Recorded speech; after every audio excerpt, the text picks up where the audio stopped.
That's okay. I'm familiar with the term. I look like a happy Administrator, how are you? We got a full house today.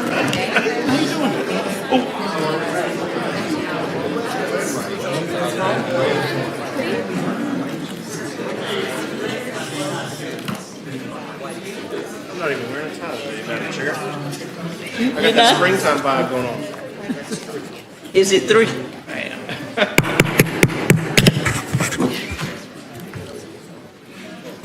Good afternoon, everyone. Will the commissioners take your seats, please? I'd like to welcome each one to our March 19, 2024 County Commission meeting. Thank you all for being here. I'd like to call on, well, he's not in chambers. I understand that Reverend Terry Price of Philadelphia Baptist Church is here to do our invocation. Reverend Price, are you here? Okay. Okay, Reverend Price is not here. I'm trying to see if I recognize any other reverend in the audience. Reverend Sims. Reverend Stanley Sims, And y'all close your eyes real tight. will you come to the podium? Thank you so much, and give us the invocation, please. Amen. Dear Heavenly Father, we thank you. Thank you for being a God of our understanding and allowing us to be a children of your servants. Lord, we ask that you would come into this place right now. We bind any spirit of confusion, hatred, and we embrace love, peace, and understanding. We thank you, God, for each one of our public servants.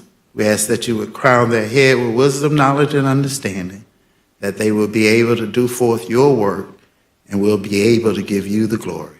We pray it in your name. Amen. Amen. Thank you so much, Reverend Sims. Will everybody stand as we lead you in the Pledge of Allegiance?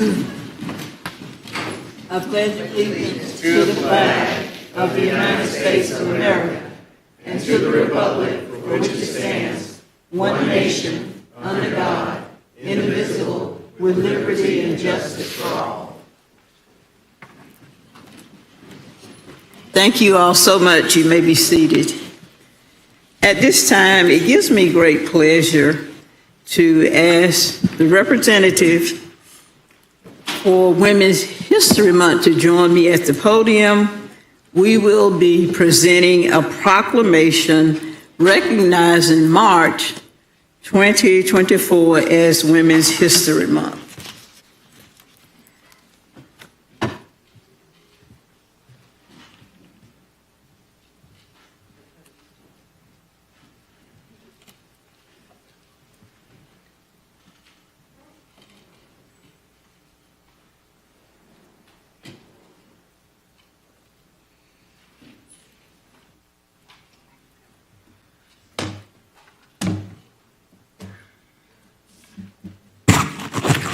Thank you. We have Attorney Glenda Thornton, who is the president of OASIS Center for Women and Girls. Okay. President of OASIS Center for Women and Girls.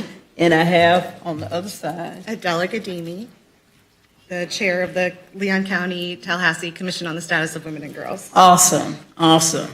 And so it's a very heavy proclamation, but we're going to hold it and we're going to read it.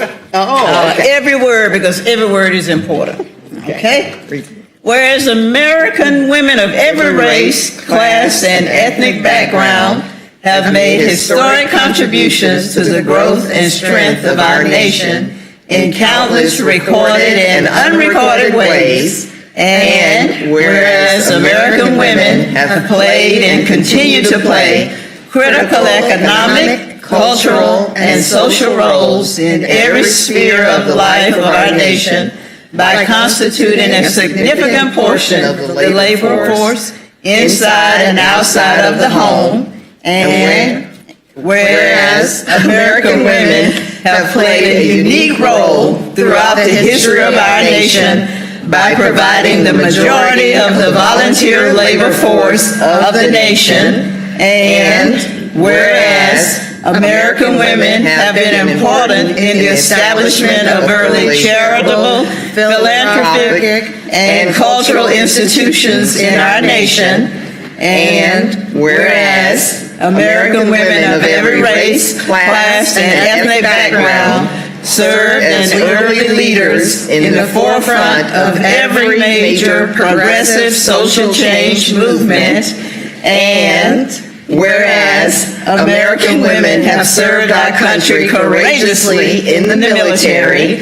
And whereas American women have been leaders not only in securing their own rights of suffrage and equal opportunity, but also in the abolitionist movement, the emancipation movement, the industrial labor movement, the civil rights movement, the peace movement, and other movements which created a more fair and just society for all.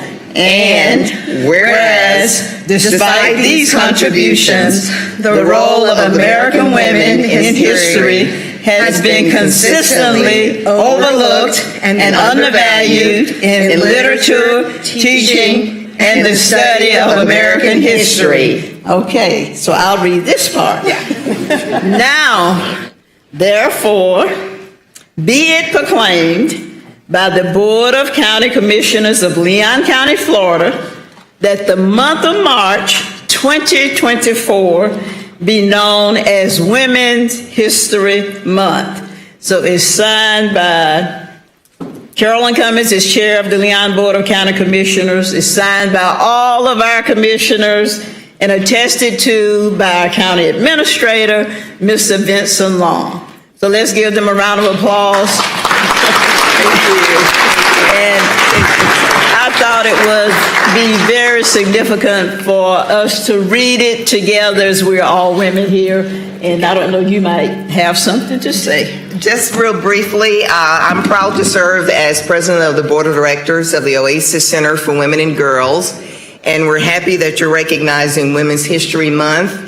You're recognizing women who are often overlooked, and it means a great deal to us, especially in this time when much of our history is not only recognized, not only not being recognized, but in some cases, people don't even want us to talk about it. We're very fortunate to live in a community where you recognize the contributions of women, and by doing so, you're also inspiring girls to follow their dreams because they know that one day they too will be recognized. So thank you.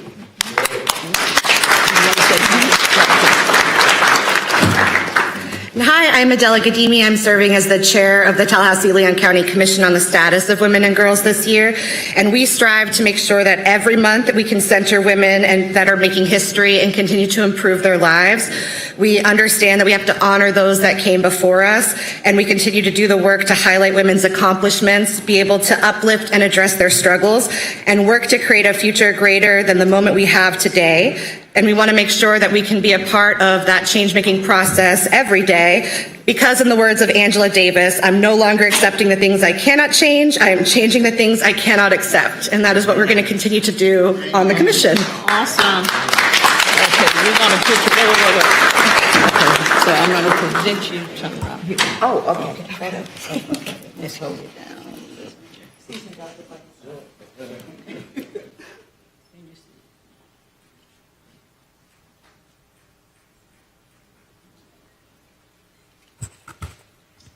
Madam Chair? Madam Chair? Yes. I just want to tell you, I Commissioner thought that Welch. was a magnificent three-part harmony. I was hoping y'all was going to get with Mr. Clinton before the meeting and put that together in like a cappella style. It would have been magnificent. Thank you, Commissioner Welch. Any other commissioners have any comments? Commissioner O'Keefe. Thank you, Madam Chair. And thank you for everyone representing a large and important class of our society and our community. I can't think of anything more profound to say than just thank you. And that for me, growing up in a family with a history of very strong women, leaders in their field and in our families, which is not uncommon. I'm glad we get to recognize that. Thank you, Commissioner. Any other comments? Commissioner Minor. Thank you, Madam Chair. I probably can't add too much more than what's already been said, other than just the fact I've got 2 young daughters at home, and they're paying attention.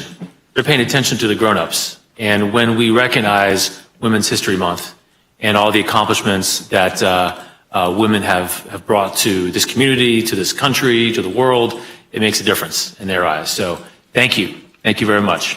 Thank you, Madam Chair. Thank you, Commissioner Minor. And just to echo the proclamation and the comments from the commissioners, we certainly appreciate everything you all do to chronicle women in this community. It goes without saying that that's very important for all of us. So thank you for all that you do. Next, we have a proclamation for a very important person, Mr. William Scott Ross, who has pretty much dedicated most of his life to working for Leon County.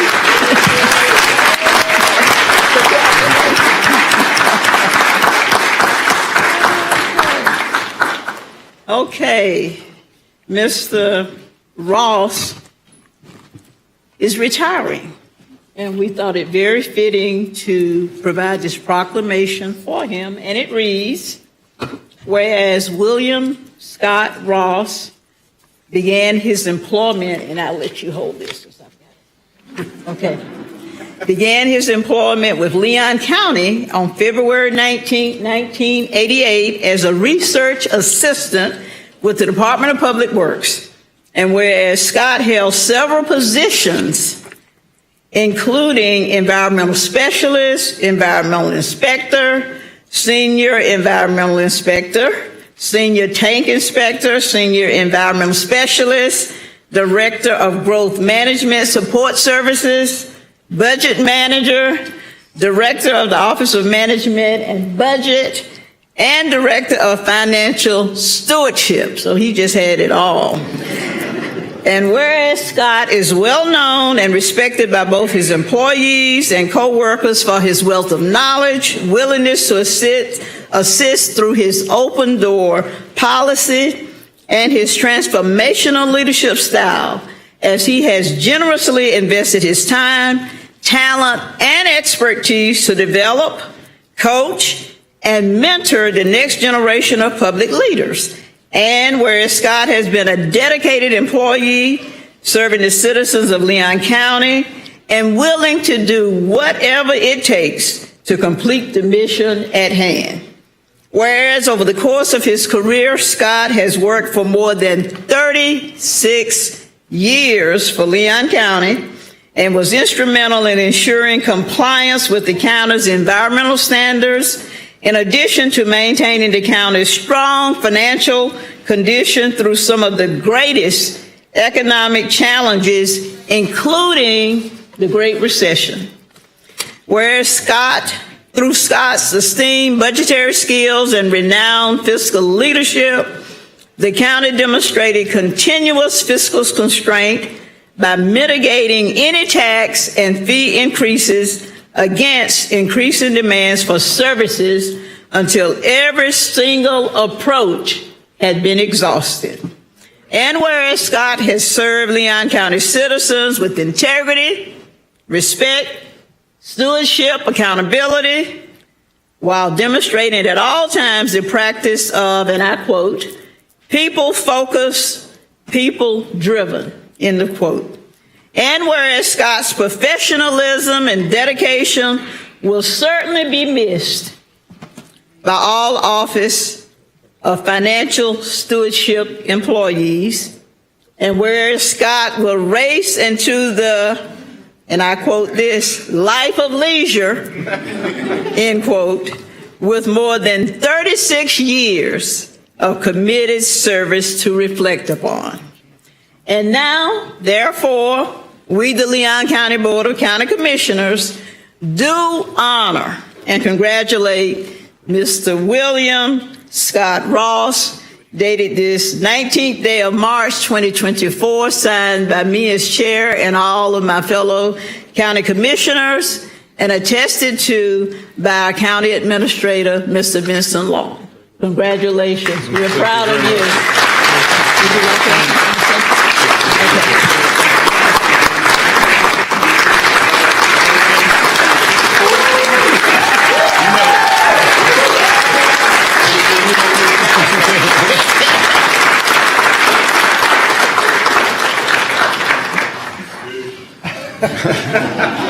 I do really appreciate the honor it has been to work for Leon County. When I came here in 1983, I knew I was going to cause a lot of feedback.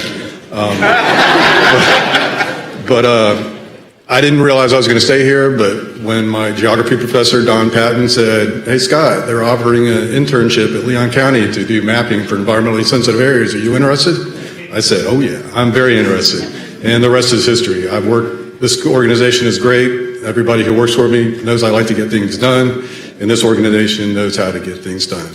And with that, so I know we have a busy agenda tonight, I'd just like to thank a few people who have been instrumental in my career. And since I had the same supervisor for similar positions, the list is rather short.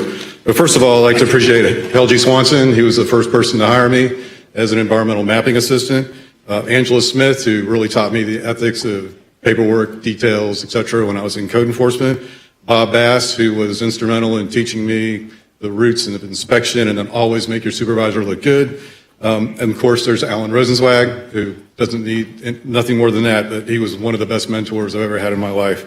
A special shout out goes to Wanda Hunter, who really helped groom me when I was the leader of the Trust and Fairness team for the county. She and Clinton Taft had a little bit of a rough gem to work with, but it worked out very well. And of course, working for the greatest county administrator ever, Mr. Vincent Long, has been a pleasure. I'd like to thank all the colleagues back here who've made it a pleasure going through the budget cycle every year. And then, of course, the Office of Resource Stewardship staff. I leave you in great hands. Vince's succession plans have always worked to the best, and Rashonda and the rest of the team, risk management, purchasing, are just going to keep on. And I just, again, I'd really appreciate this honor.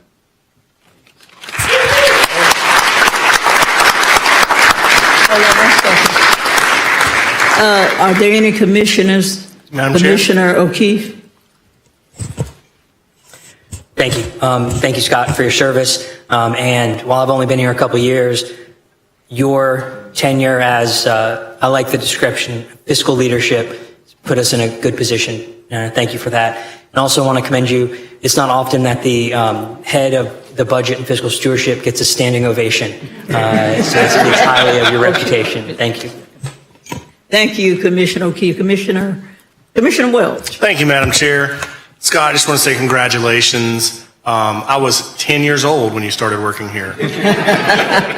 Commissioner Caban probably wasn't even born yet. And Commissioner Proctor was probably 45. So, I mean, what a testimony to longevity. And, I mean, obviously, Leon County runs a great organization, and folks like you and your dedication are the main reason for that. So I just wanted to say congratulations. Thank you for everything you've done for this community and this county. And thank you to all the folks that worked with you and for you, for helping you to be as good as you can be. And it's just really an outstanding testimony. So proud of you, happy for you. Enjoy your life of leisure. Hope you're chilling and relaxing and not doing any more budget crunching except for your own personal finances, which I'm sure are in great shape. Commissioner Welch. Our county administrator. Thank you, Madam Chair. Scott, we just can't thank you enough for everything you've done. Your dedication, you've been an exemplar in this organization for a very long time. But I did want to just thank Scott's family as well for all the long hours. I promise he really was here. And with that, Scott, with Scott exits and with Alan's before him, that's over 70 years of budget experience walking out the door, but he signed the same pledge that Alan did, which is as long as he's accepting an FRS check, we can call him at any time of the day or night. And seriously, Scott, thank you so much. We appreciate everything. Thank you, Mr. County Administrator. Commissioner Minor.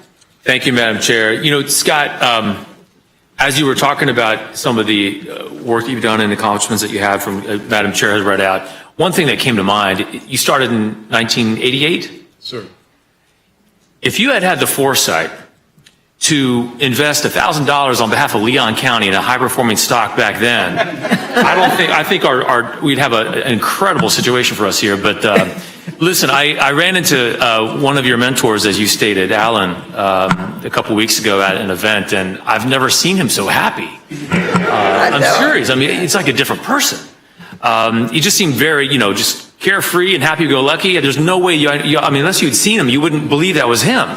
But I wish that kind of retirement for you. You deserve it. And people don't realize how awesome and talented our Leon County staff are, and the folks that run everything day to day.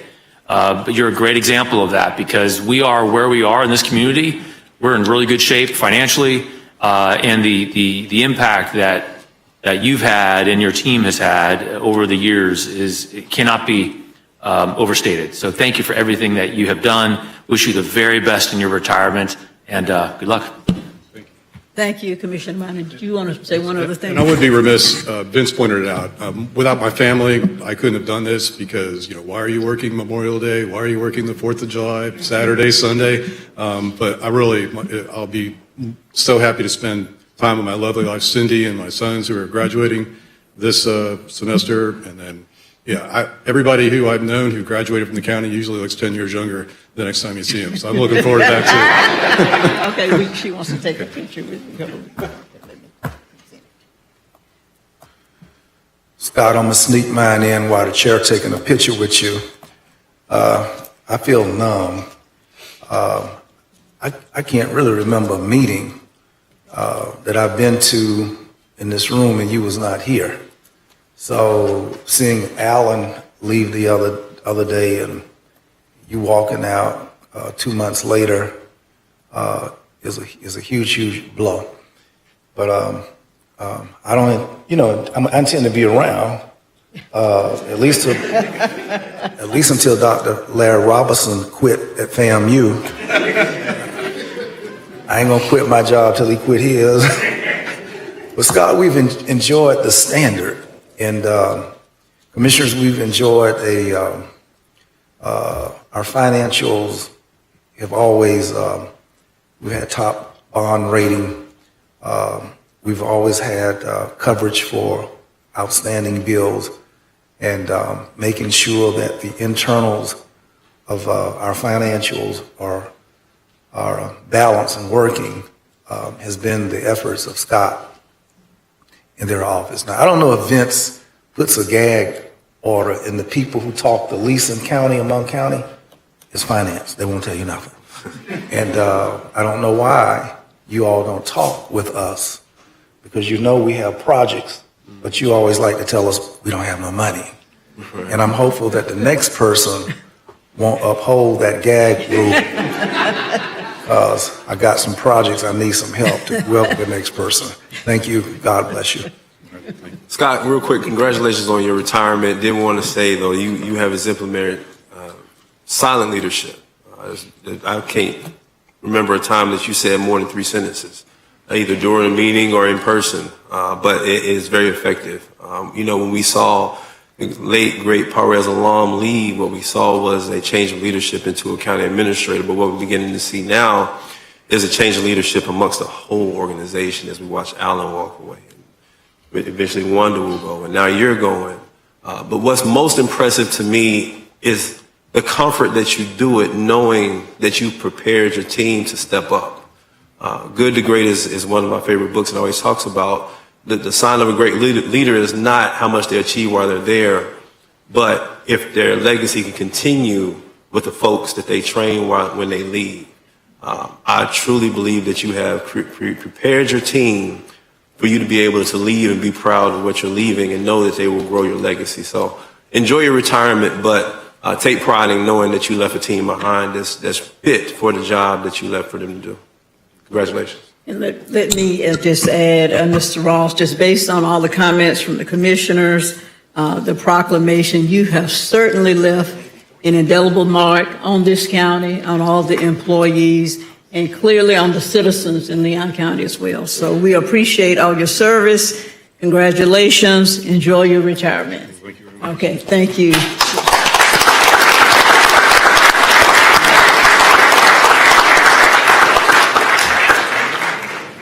Madam Ladies Chair. and gentlemen, at this time, it gives me great pleasure to announce that we have a proclamation recognizing the musical career of Mr. renowned George Clinton. And if he will join me at the podium, Madam Chair. and may what I I'd please like to come do down, is please? ask, I'm sorry.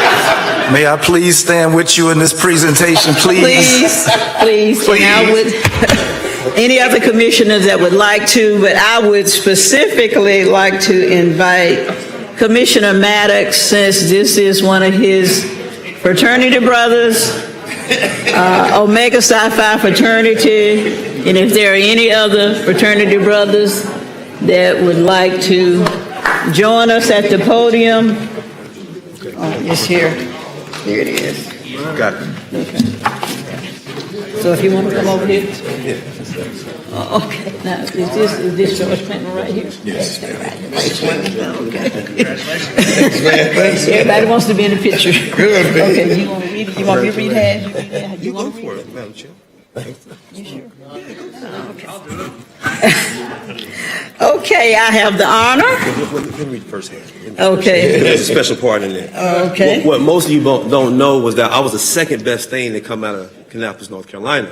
Oh, yeah. I went to A.L. Brown High School, graduated in 1999, came down here to play football. I don't remember that. Yes, sir. A little bit past you, but.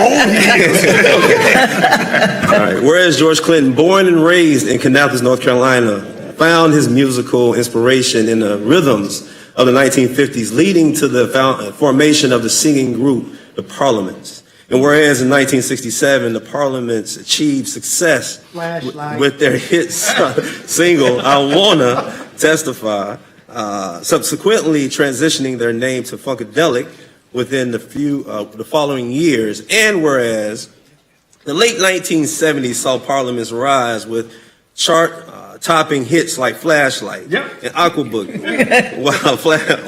while Funkadelic's One Nation Under a Groove dominated the R&B charts for 6 consecutive weeks. Whereas George Clinton's innovative blend of funk, rap, and rock in the 1990s inspired a new generation of musical artists, solidifying his profound impact on the culture landscape.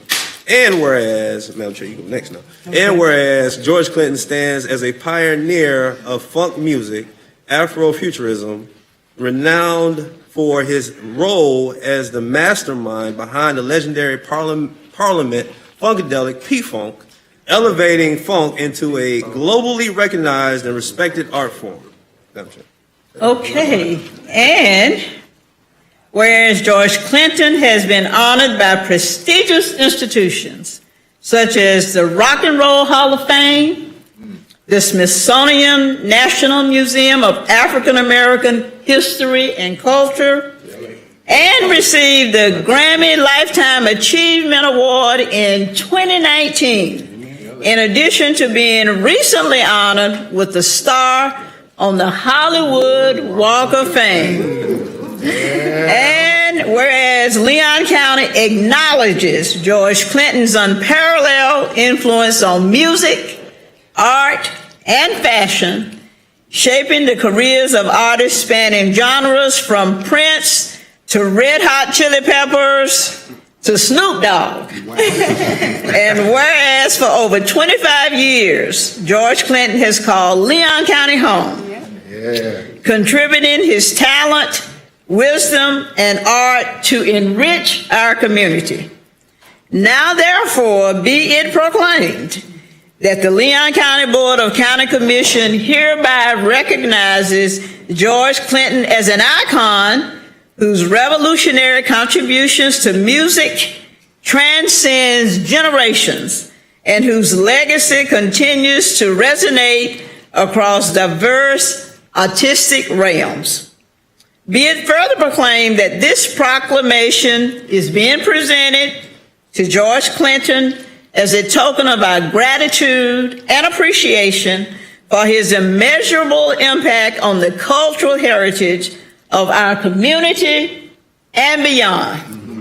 In witness thereof, I have hereto set my hand and seal and cause the seal of Leon County, Florida to be affixed this 19th day of March 2024, and it's attested to by our county administrator, Mr. Vincent Long. Congratulations. Do you have something you'd like to say? Thank you. Thank you. Thank you. Is it on? Is it on? It's on. Thank you. I was already in love with the place. Now, after this, y'all ain't gonna be able to get rid of me. Thank you. Thank everybody. I'm gonna let Ben Crump. I can't talk now. This got me all choked up. My leader. This is my leader.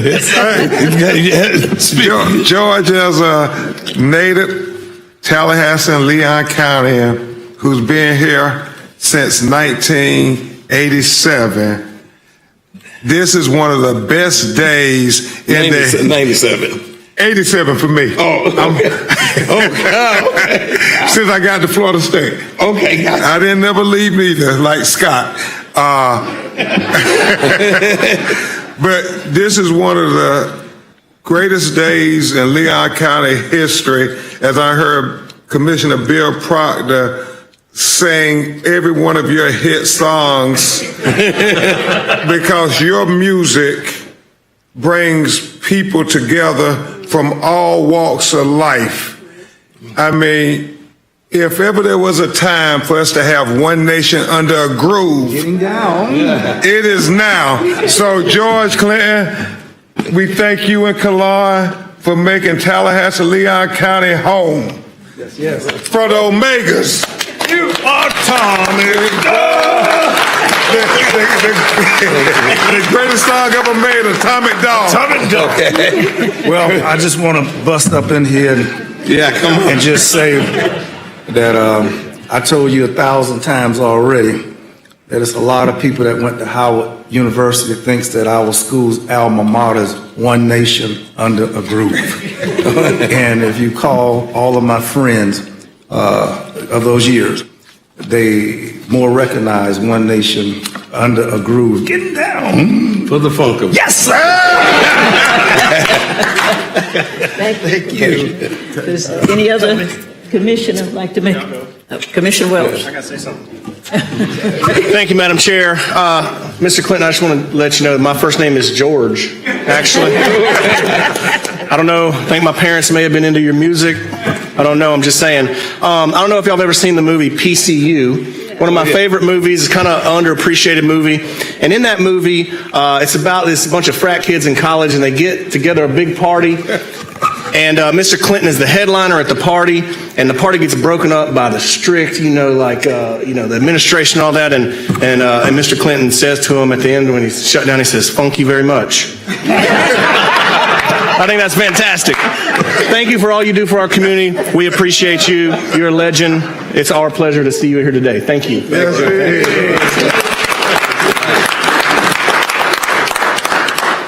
Anyone else? Okay, we want to take a picture with you. The camera's right there. The proclamation, you guys. All right. All right. You know I'm an honorary Q. You know it. We'll make it right now, Joe. Hey. Bam. Bam. Getting down with this. We want the funk. Hey. Give up that funk. Oh, we want the funk. Gotta have that funk. Thank you. I couldn't tell you honorary. You know what? Man, we love you, man. Thank y'all.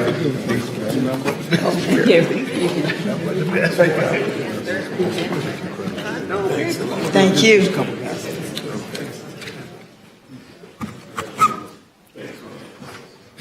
We thank Mr. Clinton and all the brothers of Omega Psi Phi that came to witness this proclamation. Now I would like to honor Commissioner Maddox. If he will come forward to present a proclamation recognizing March 2024 as Multiple Sclerosis Awareness Month. Commissioner Maddox. It's right.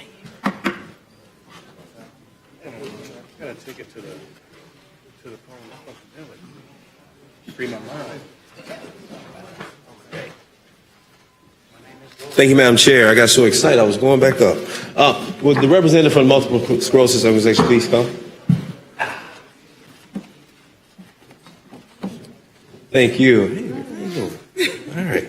Proclamation reads, whereas multiple sclerosis, MS, is a neurological disease of the central nervous system affecting nearly 1 million people in the United States alone.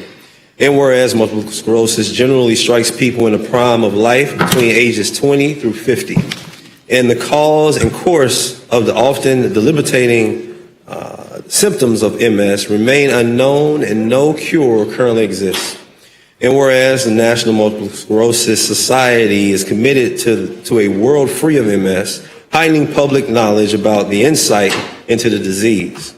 And whereas together we have transformed what it means to live with MS and provided global leadership to help achieve our vision of a world free of MS. And whereas since 1946, the National Multiple Sclerosis Society has been a driving force of MS research, relentlessly pursuing prevention, treatments, and a cure, and has invested more than $1 billion in groundbreaking research. And whereas funds raised through the National Multiple Sclerosis Society fuel research on pathways to MS cures and invest in the MS research workforce at the best medical centers, universities, and other institutions throughout the U.S. and abroad, and leading to many breakthroughs in the treatment of MS. And whereas the mission of the National Multiple Sclerosis Society is to cure MS while empowering people affected by MS to live their best lives, and one that all Americans and Floridians should support. And whereas Leon County recognizes the importance of finding the cause and cure of MS and expresses its appreciation for the dedication that the National MS Society North Florida chapter has shown towards creating a world free of MS. Now therefore be it proclaimed by the Board of County Commissioners of Leon County, Florida, that the month of March 2024 be known as National Multiple Sclerosis Awareness Month. We encourage all residents of Leon County to learn more about MS and what they can do to support individuals with MS and their families. This is signed by the chair as well as the rest of the commission, attested to by the county administrator. Congratulations.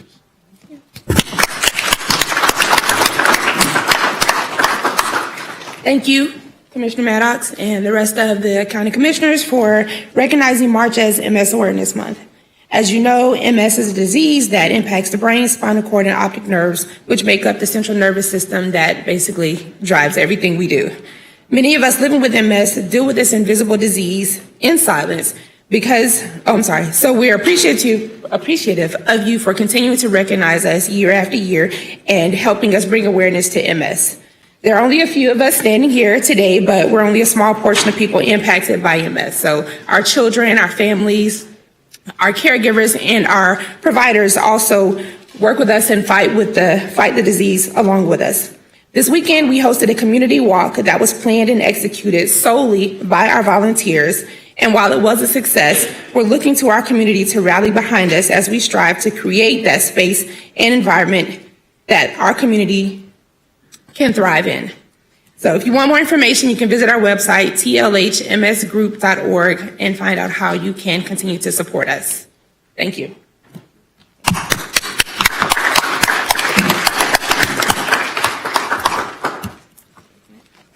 Commissioner Caban.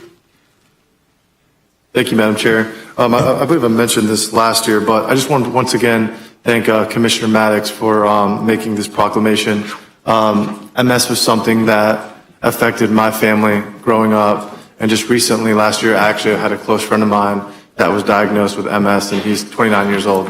And so I appreciate the work that you guys do, and just know that MS is something that does impact a lot of folks' lives. So thank you. Thank you, Commissioner Caban. Anyone else? And thank you all for all you do to shed light on this terrible disease. It has impacted me, my family, and friends as well, and we know how serious and devastating it is. So keep up the good work, and we will continue to commemorate you all every year for all the hard work that you do. Thank you. Thank you. Mhm. And now, I'd like to turn it over to our county administrator to present a presentation. Thank you, Madam Chair. I'd like to invite Matt Cavella. Commissioners, we're going to provide a brief but very important presentation for you on the update of the county's website before we roll it out and go live. You may recall, Commissioners, that about 12 years ago, we rolled out what was then the state of the art in our website. And of course, these years later, it was requiring an update. You'll be happy to know that we're keeping all that's good about it and just adding a lot more capability. People love our website from the standpoint of being able to very quickly speak to a live person and have their issues resolved, and do an awful lot online. And of course, all the transparency that we promote on the website. Matt's going to tell you a little bit more about it. Like I said, it's exciting, but Matt, I apologize. We didn't know you had to follow George Clinton. If we'd have thought about that beforehand. I'm going to give him my best. I feel inspired. Okay. Thank you, County Administrator and Commissioners. I'm excited to give you a preview of the county's relaunched website. And as the County Administrator has said, it takes all of which is good of the existing website and only enhances it in all the right and best ways. So one of the things is I am representing the work of not only Justin Morrow to my right, who's the primary architect in the design for the website, but also the IT team over my left shoulder. I say that because that's a lot of pressure, because they have my browsing history and could share it for any reason at any moment. So I'm going to do my best to make them proud. So Commissioners, just imagine if I had said that we have a single county lobby where more than 3,000 people walk through those doors any given day, asking more than 40,000 different questions about how do I get the service, how do I access this, how do I do other things. You would say that that lobby is one of the most important front doors and one-stop shops that we have at the county. We would agree that that lobby should be as inviting and should be as engaging to all of the folks that walk through as possible. And again, 3,000 people through the door is more than any county facility all combined. So we need to get it right. But before we can talk about where we went, I want to talk about a little bit about where we were. So if we look at 2011, we had mechanical keyboards on BlackBerries and all those other good things. When 2011, when the county website was first established, things looked a little bit different. We were in a transition time. Also, Breaking Dawn was a movie at the time in 2011, as you might remember. Consistent with George Clinton, I also want to just reflect on some of the music that was there at the time, just to get us in the groove. Get a little radio edit going here, just to get you in this mindset. Again, this is neuroscience at its finest, just to understand where we were.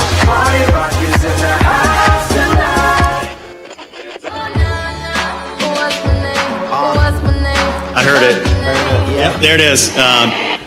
So hey, in 2011, the vast majority of folks when we made the website were connecting with it in physical built infrastructure, like in their computer room at the house. They were doing it at cafes, public libraries, again, so important and still is an important venue.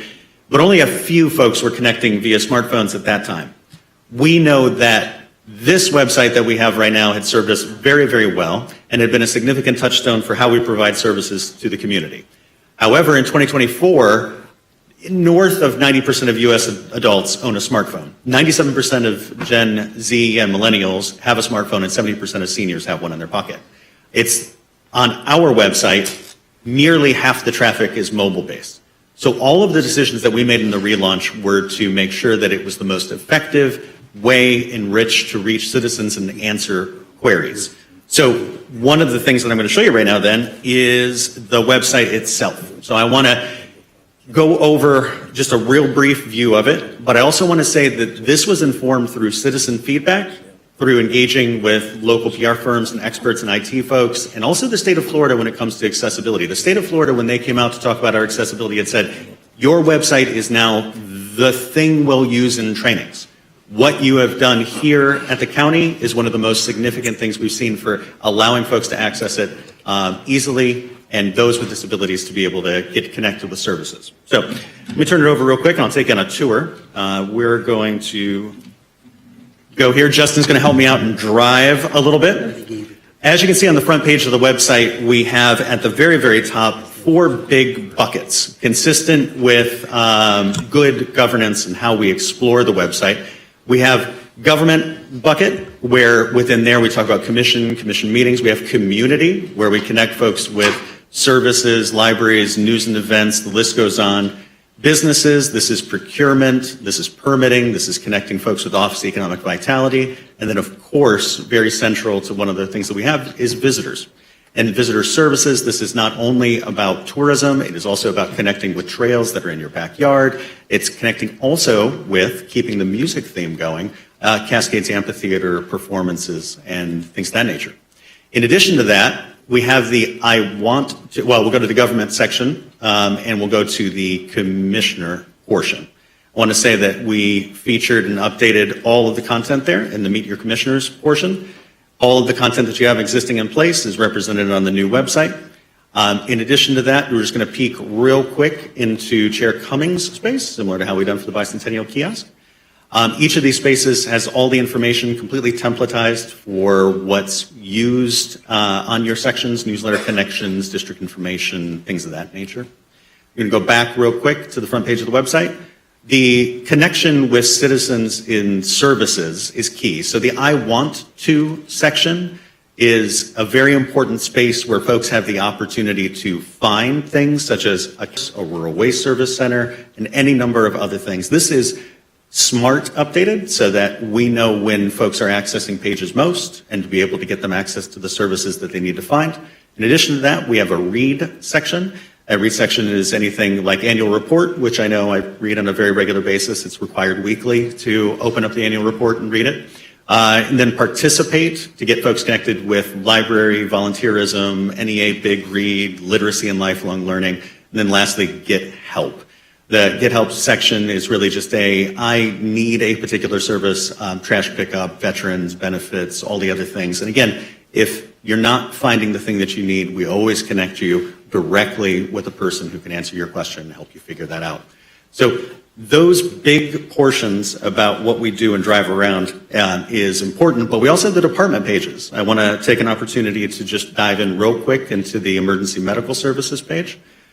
We have, again, all of our departments listed here for folks to be able to access, but the emergency medical services page, we now have big masthead images that demonstrate the values of county government, then the importance, and of course we feature Chad Abrams where we get the opportunity to do such, and then the information in all the departments are listed and nested into that space.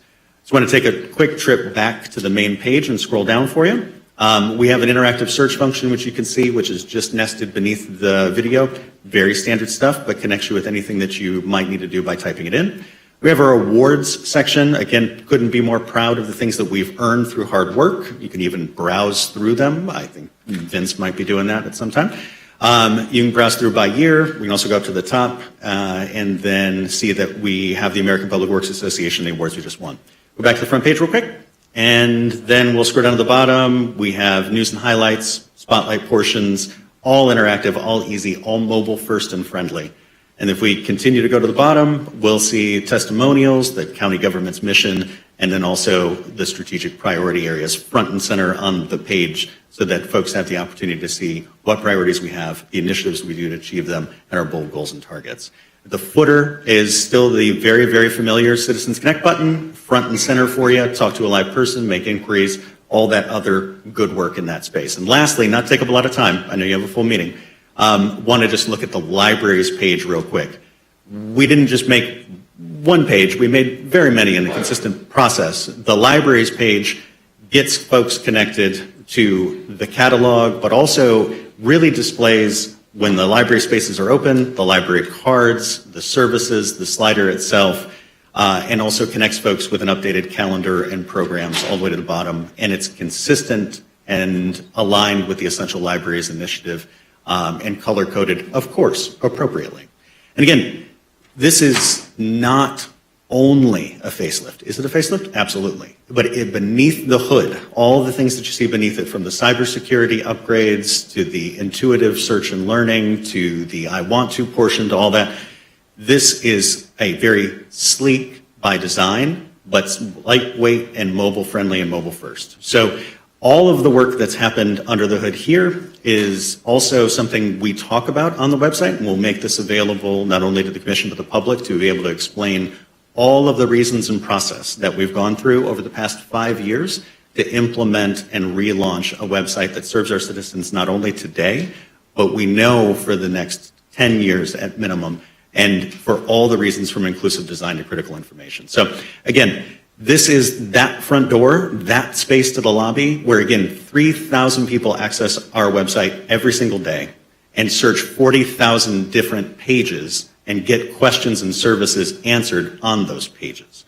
And this is a big effort for us to be able to connect them with what they need as fast as possible, because again, the essential services that we provide and the folks that are represented in this room know and want and deserve that. So happy to answer any questions, but I'm going to turn it back over to the administrator. I'll hand it back to you. Thank you, Mr. County Administrator, and thank you, Mr. Cabell, for that innovative update that you have given us, Commissioner Welch. Thank you, Madam Chair. Just wanted to say thanks, Matt. I know, and the rest of our staff, I know that's not an easy undertaking to create such a thing. And as like everything else, you guys do a great job. And I know that our citizens will very much appreciate the ease of use of that, and certainly the mobile compatibility being improved and all that. So just want to say thank you and good job. Thank you, Commissioner Welch. Any other commissioners? Great job, Matt. Thank you so much. Mr. County Administrator. Thank you, Madam Chair. That brings us, and again, Matt and the team just want to underscore all the hard work. Thank you very much. Great update. Madam Chair, sure. Yep, got it. So, Madam Chair, that brings you to citizens to be heard on consent and non-agenda items. First up, Thomas Linton.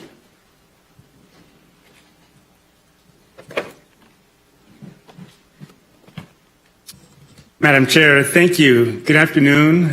Thank you for allowing me the opportunity to speak to the Leon County Board of Commissioners and the community.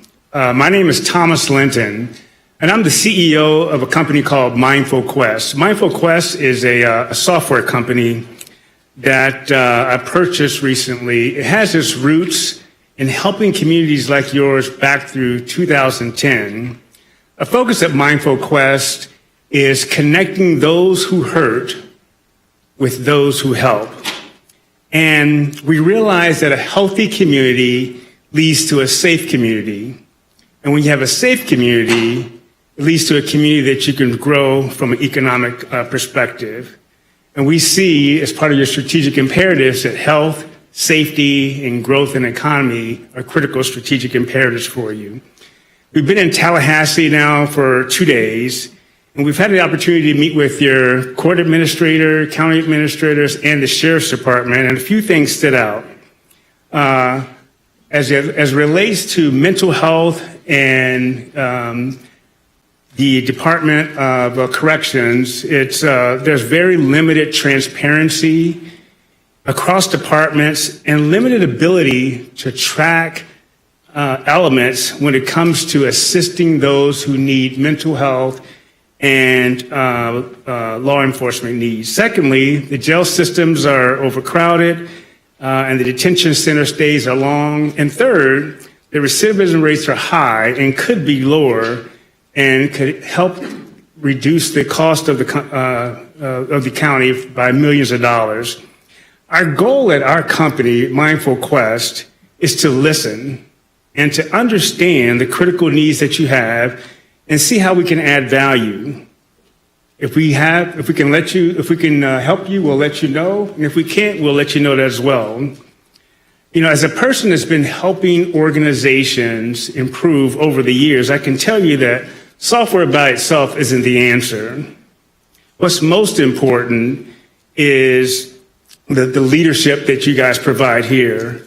It's most important that you, as leaders, remove the silos in working across and collaborating with folks, and that your communities themselves, want to change. Again, software can facilitate this, but it's not the answer all the time. Again, our approach is simple. We love the ability to be able to listen and understand your needs. And we have 3 programs that can help. Quest Mind, Quest Navigate, and Quest Match. These are programs that can help you in a variety of ways. In closing, I'd like to say, hey, Mindful Quest would love the opportunity to work with this community, to be your partner of choice to help in addressing these complex issues. We believe the software can help the community be healthy, safe, and generate savings you can reinvest in community. Again, thank you for the opportunity to address the board. We really appreciate this. Thank you. Thank you, Mr. Linton. Next speaker, Carlos Ramirez.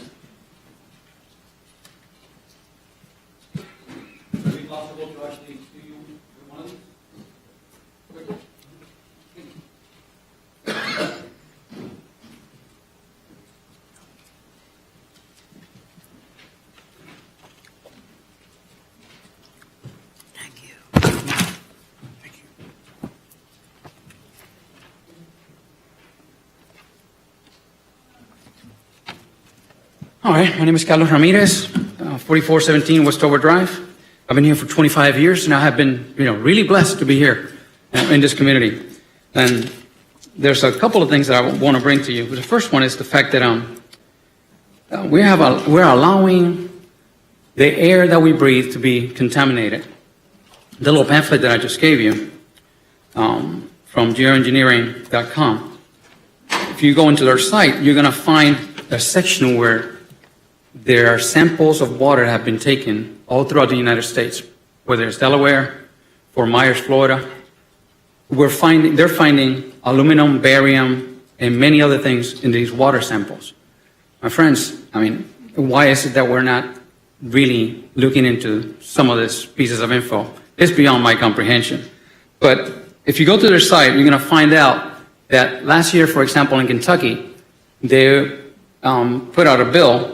I can't remember the bill number, but I urge you to please look into this, because that state, Maryland, Illinois, Connecticut, Rhode Island, Tennessee, are some of the states that are actually trying to implement legislation to put a stop to the contamination of our air via geoengineering. Back in 1962 or 63, Lyndon Johnson said that ex-vice president, at that moment, he was vice president. Then he said that at some point in the future, we will be able to control the weather, and he who controls the weather will control the world. If you contaminate our air with aluminum, we are actually absorbing this aluminum, and eventually your electrical system, we were talking earlier about anything in your body. If you create a blockage in your electrical system, you're going to have problems. Whether you may have a pain in the leg or whichever. I just urge you to please look into this, because it's really concerning how they are just continuing to spread this contaminant in the air, but the community doesn't know about it. And if you were to go to the NIH, National Institute of Health, they reported in 2010 that Monsanto developed an aluminum-resistant seed. Now think about that. Why would you develop an aluminum-resistant seed? That's because aluminum has been sprayed all over the place. So I finished with that. Ma'am, you want me to go on and? No? Yeah, I think your time is up, Mr. Ramirez. We appreciate you. Right, I understand. I actually wanted to bring another piece of information to your attention. Okay. Do you want me to do it now? Yes, sir. Thank you so very much for the opportunity. So here recently I have just gotten really in love with plants because of the mineral content that these little plants have. Now, you go to a store, like Home Depot, for example, and you look at some of these weed killers. Well, weeds are actually the little plants that I have fallen in love with because of their mineral content. Now, you can all agree that some say, well, we're going to have a food problem, food supply problem. Well, yeah, that's because of lack of knowledge. We have a lot of things out here. You can make tea out of pine needles and obtain lots of vitamin C. So God has given us plenty of ways that we can actually put nutrients in our bodies. Yet we're allowing Monsanto or all these weed killers to market to our little heads that we should kill all these little things that are beneficial to us. Like, for instance, dandelion will help you against diabetes. But who is really caring about the dandelions? Second of all, if you do the research, you're going to find out that the spreading of weed killers actually affects our water. Eventually, you're affecting our bodies. So why are we allowing a product like this that in other countries has been banned, but we're not making any effort towards that?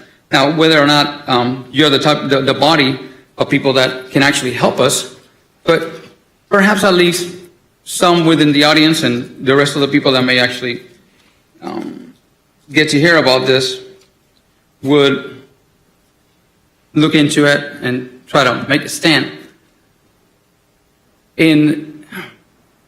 Just to let you know the power of some of these little plants, there's a plant called Kalanchoe pinnata. That's Kalanchoe PINNTA. I want to read this to you. It says, the notable about this is in scholar.google.com, the miracle plant, they call it. It says, the notable pharmacological properties include anti-diabetic, anti-neoplastic, antioxidant, immunomodulation, anti-lipidemic, anti-allergic, and many more activities, which are yet to be explored. Now that is succulent, that is not, listed as a weed, but anyway, I just wanted to bring that to your attention, and I do appreciate you. Okay? God bless you guys. Thank you, Mr. Ramirez. Madam Chair, the final speaker on your consent and non-agenda items, Angelina Lachey.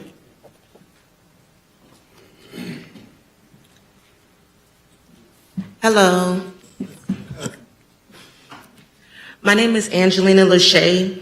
This is my first time at a county commissioners meeting. I've attended the city commissioners meetings many times before, but never stood here to say what I'm about to say today. On March 3rd, 2024, around 10:30 p.m., I was pulled over by an officer. The officer asked me to move to an unlit location. After telling the officer I was terrified and would like to speak to supervisors, he asked me to get out of the vehicle. I continued to cry and tell the officer I was terrified and would prefer if more people were around while we're doing this. He then told me I was under arrest. Other officers arrived to my vehicle and began to pull on my window, and then they bust my window out, and I told them that I was terrified. During this time, I called 911 twice, and both times they hung up on me. After being arrested, items were taken out of my vehicle and not returned to me. I requested documents and my CAD notes and my police reports, and I was told that they were unavailable to me. I do struggle with mental health, and I would have felt more comfortable had someone else been around during this moment. I did cry. I did feel like I was about to die. I did not feel safe. And since then, I have increased seeing my therapist twice a week. I cannot sleep. There was police officers in my apartment before I left, and I couldn't even move. My maintenance man had to come and help me because in that moment I wasn't sure what was about to happen. I do understand that we have laws put in place to help us, but the laws are put in place not to take over our rights, but to help us with the rights that already exist per the Constitution. So this is what I wanted to share with the audience today. Thank you, Ms. Lachey. Mr. County Administrator. That concludes our speakers, Madam Chair. Thank you. That brings us to our consent agenda. Mr. County Administrator, are there any items pulled? We have no consent items pulled. Thank you. I'd like to entertain a motion to accept the consent agenda. So moved. Presented. Moved by Commissioner Welch, second by Commissioner Minor. Is there any discussion? All those in favor, let it be known by saying aye. Aye. Aye. Thank you, Mr. County Administrator. Now we will move to our Madam general Chairman. business. Yes, Commissioner Proctor. Madam Chairman, before we proceed to general business in the natural order, I wanted to ask if we could get a staff person assigned to get a little more detail. That was very disturbing, what I heard. I know that this entire commission want additional information on something so inflammatory. Ms. Lachey, that came up. Is that what you're talking? Okay, Yes. absolutely. Yes, I'm asking, requesting staff to please get the who, what, when, that we might know, and if there's anything that we can do to follow up. That's what I'd like to ask. Thank you. Commissioner Proctor, is that appropriate? Yeah, okay. Would you do that in form of a motion, Commissioner Proctor? Second. Moved by Commissioner Proctor, second by Commissioner O'Keefe. No discussion. All those in favor, let it be known by saying aye. Aye. And you got it? Got it. Thank you. Thank you so much. Mr. County Administrator, if we'll move to general business. Thank you, Madam Chair. Commissioners, item number 14. This item seeks your consideration to approve the FY25 maximum discretionary funding level for outside agencies. Commissioners, we say this is this item signifies the unofficial start of budget season. So you'll hear themes here, and you'll make decisions today, which certainly will carry through your very deliberate process. This item, Commissioners, addresses one of the early policy matters for the board's direction as part of that FY25 process. Following this item, of course, the board has budget workshops scheduled throughout the summer, which you approved earlier in the year as part of your budget calendar. As we've presented during your legislative updates, Commissioners, of course, the legislative session has a significant impact on our budgets year in, year out. The development of the 25 budget could have proven challenging, extraordinarily challenging with some of the items, Commissioners, as you all know, which were proposed in summary. And of course, as the dust settles on some of the legislation and that legislation is either signed or not signed, we'll be coming back to the board and keeping you well informed as we do throughout the process. But it appears anyway at this early stage that we dodged, and we do know that we dodged throughout the process some of the most significant impacts of the proposed legislation, including some of the FRS legislation, some of the homestead legislation that was filed. And I should say at the very outset, we fully expect that legislation to be back next year. But just to give you an idea, as we mentioned in the analysis, this would have resulted, just a few of these items resulted in roughly a $25 million impact, direct impact, loss of revenue in the FY25 budget, which of course, to put it mildly, would have made things extraordinarily challenging. However, as I mentioned again, the final legislation related to FRS specifically, that which did pass had a far smaller financial impact than originally projected, and the legislature did not approve the additional homestead exemption. With that, the development of the FY25 budget, Commissioner, will continue to be constrained, very importantly, by very modest tax growth and general revenue growth, continued inflation, and limited increases to the smallest level possible to ensure stable funding to maintain current service levels. So that's another way of saying we're using a lot of fiscal constraint going into this budget, not unlike the way we have in the past. And again, it's always about properly positioning the board and the county as we continue forward.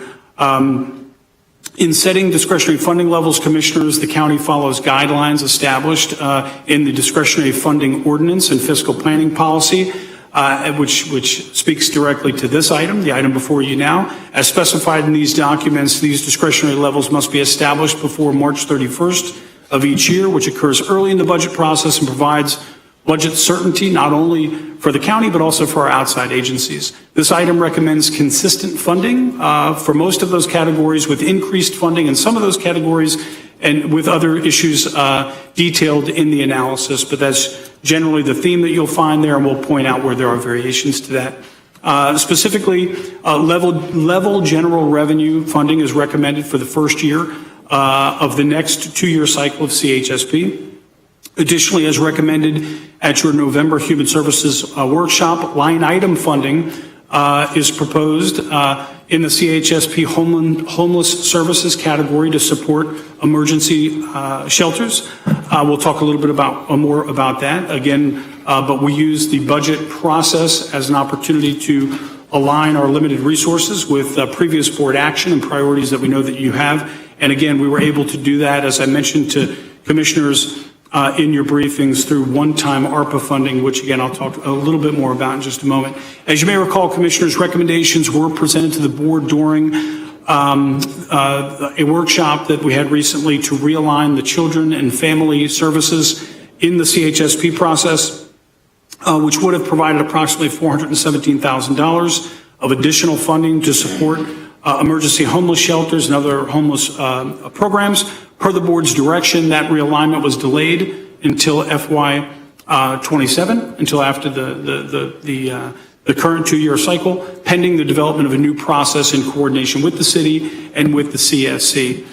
This item recommends that the board allocate, again, one-time available ARPA funds to provide the $417,000 for the next 2 years until that new process is implemented, should the board choose to do so. Again, it's an option that we have. That option also, not only does it provide us the opportunity to address with revenue some of the board's priorities, but it also allows us to do so in a way that aligns with the timing in which we must spend ARPA dollars. So that's important.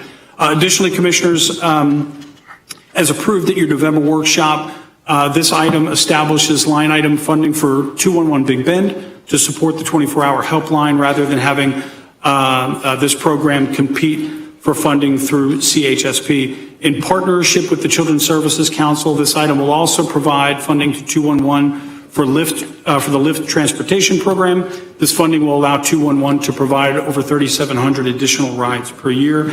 Except for funding for legal services, this item recommends continued funding for all other outside agencies, again at the level funding, at a level funding amount from the previous year.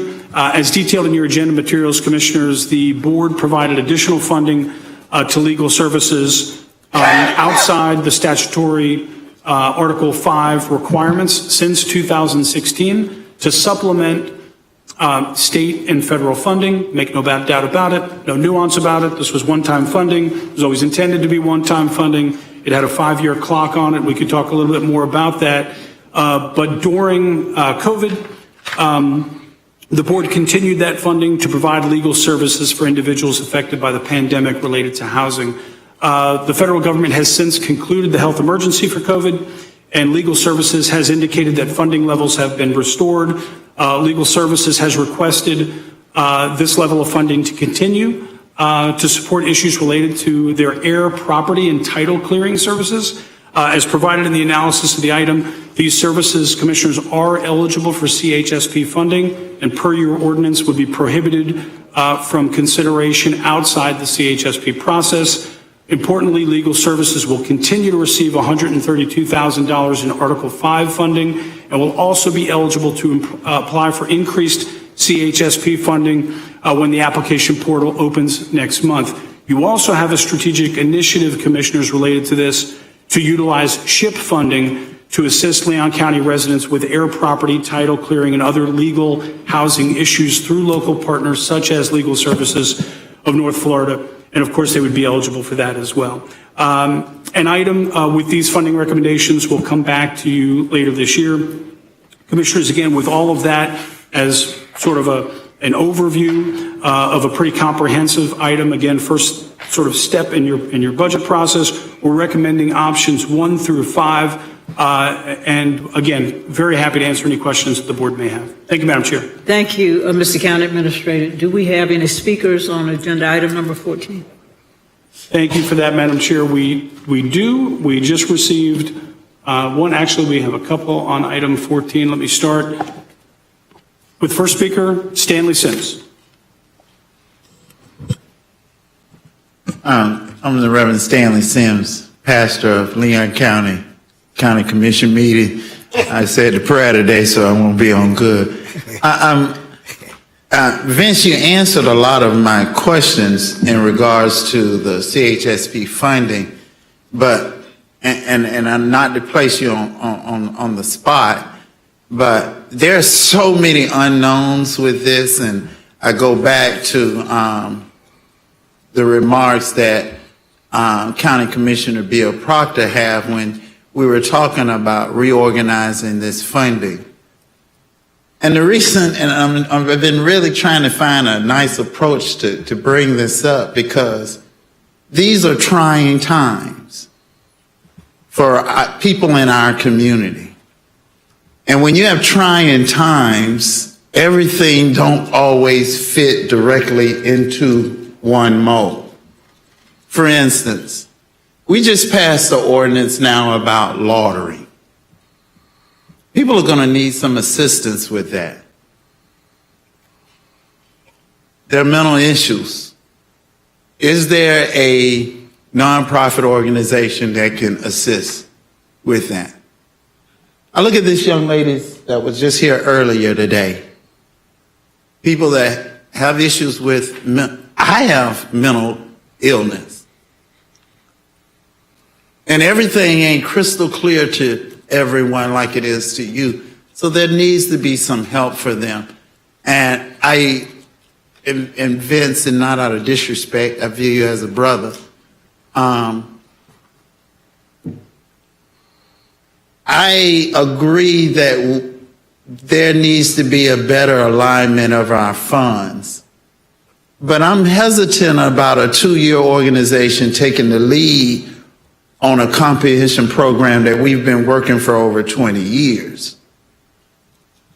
I think that we need another conference, because if we don't leverage all of our funding together, we're moving in the reverse of where we're trying to go. We're trying to alleviate gaps, but unfortunately, Commissioner David O'Keefe, I think we're creating some more gaps. I've looked at the meeting rosters of coming out. What does it really mean to say, I want to provide for homeless? We doing a lot of broad brushing out here, but a lot of these problems are high level on different angles. I'm not a clinical person, but I still I want to play a part in this rescue for homeless people. So I don't want to go over my time. I prayed today. Thank you, Mr. Sims. Thank you, Madam Chair. The next speaker, Angela Rivera Draywick.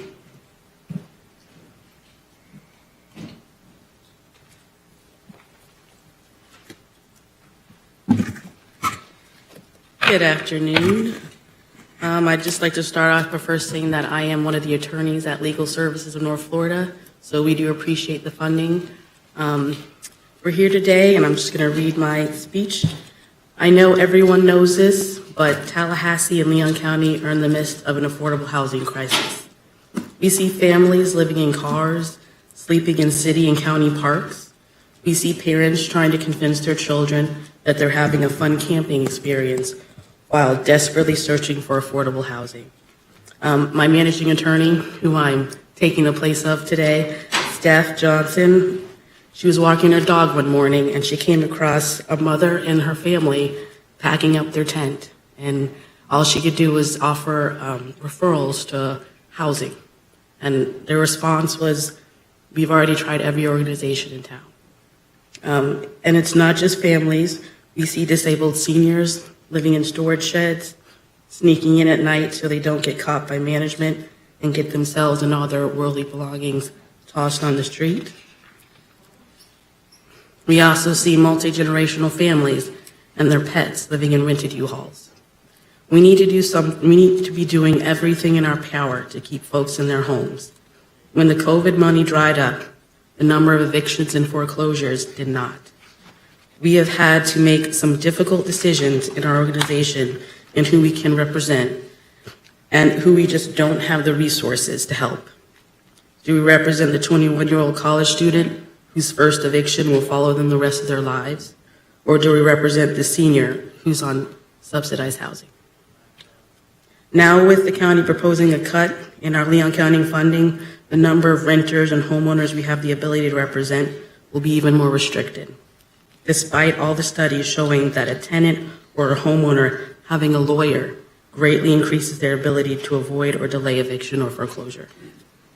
With the CHSP money and funds we currently receive, we are able to help chronically homeless stabilize their income. And that's either by Social Security appeals, that's food stamp appeals, that's helping them resolve tax problems or issues, and resolving many property issues that come through just starting and completing the probate process, so that they can keep and stay in supportive housing. And we typically max out the money that we receive in about 5 months. With all of the citizens we are able to help, the need is still great. This is not the time to reduce funding and limit access to a lawyer that could put a college student, a senior citizen, a struggling family on the path to a stable housing situation. And as a result, keep people in their jobs, keep kids in school focused on their schoolwork, and keep people out of jails and detention centers. We ask that if you can't do any more, you at least keep the current level. Thank you. Thank you. Final speaker on this item, Leslie Powell Boudreau.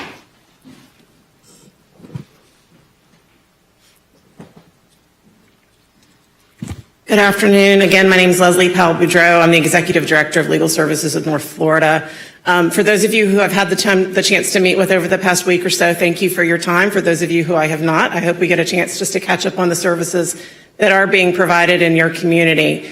As I've said to those of you I've spoken with, these funds are not critical to our existence as an organization. What they are critical are to the services that we provide to Leon County residents. When we look at the data that's available to us about what this $125,000 provides, it serves nearly, so the combined total, the 138, I think it is this year, and the 125, serves nearly 500 individual people. And each of those individuals may represent a family with children or elder adults who they care for. In 2023, we were able to bring in nearly $1 million in financial benefits to those individuals. That is an immediate return on investment. And when I look at your fiscal policy, that is one of the things that you're supposed to look at, whether or not the costs and the benefits, if the cost is greater than the benefit. This is not one of those cases. And our concern is simply that these are services that are going to be lost to Leon County residents at a very critical time. I do want to talk for a minute about the CHSP component and the referral to that program. Legal services is different. There is a statutory mandate for the county to pay reasonable and necessary salaries, costs, and expenses of the state court systems, including associated staff and expenses to meet local requirements. And legal aid is one of those things. Within your own ordinance, that creates an exception that would allow for legal services to be funded above the CHSP mandate. It's my understanding that that has been one of the reasonings why it's been funded, and the $132,000 that's proposed for this year is the statutory minimum of what's required. In fact, looking back at our records, when we began receiving this 125 in fiscal year 2016, that statutory minimum was actually 139,000. So that number continues to decrease each year. And so again, while we are going to continue doing the good work in our community that Angela has described to you and continue making those hard decisions, we think it's important that you know what's being lost if that $125,000 is removed from the budget. It essentially pays for one full-time attorney, and that one full-time attorney will handle around 250 cases in a year. And those are individuals, those are families, those are seniors, those are college students, those are single parents, those are, anybody in our community, imagine them, veterans, others who simply will be at a risk of losing their housing in a way that will make them homeless. This is really a preventive measure. And we just simply ask the commission to take a hard look at that. Thank you for your time. Thank you, Ms. Brodeur. That's it. Thank you. Commissioners, is there Commissioner O'Keefe? Thank you, Madam Chair. I move staff recommendation for options 1, 2, 3, and 4, with option 5 returning the maximum for legal service in Florida to the prior year amount of 125. Thank you, Commissioner O'Keefe. Is there a second? Second. Thank you, Commissioner Proctor, second. Discussion. Commissioner Maddox. Thank you, Madam Chair. Madam Attorney, do I have a conflict on option 1? I know 2, but I just want to check on 1.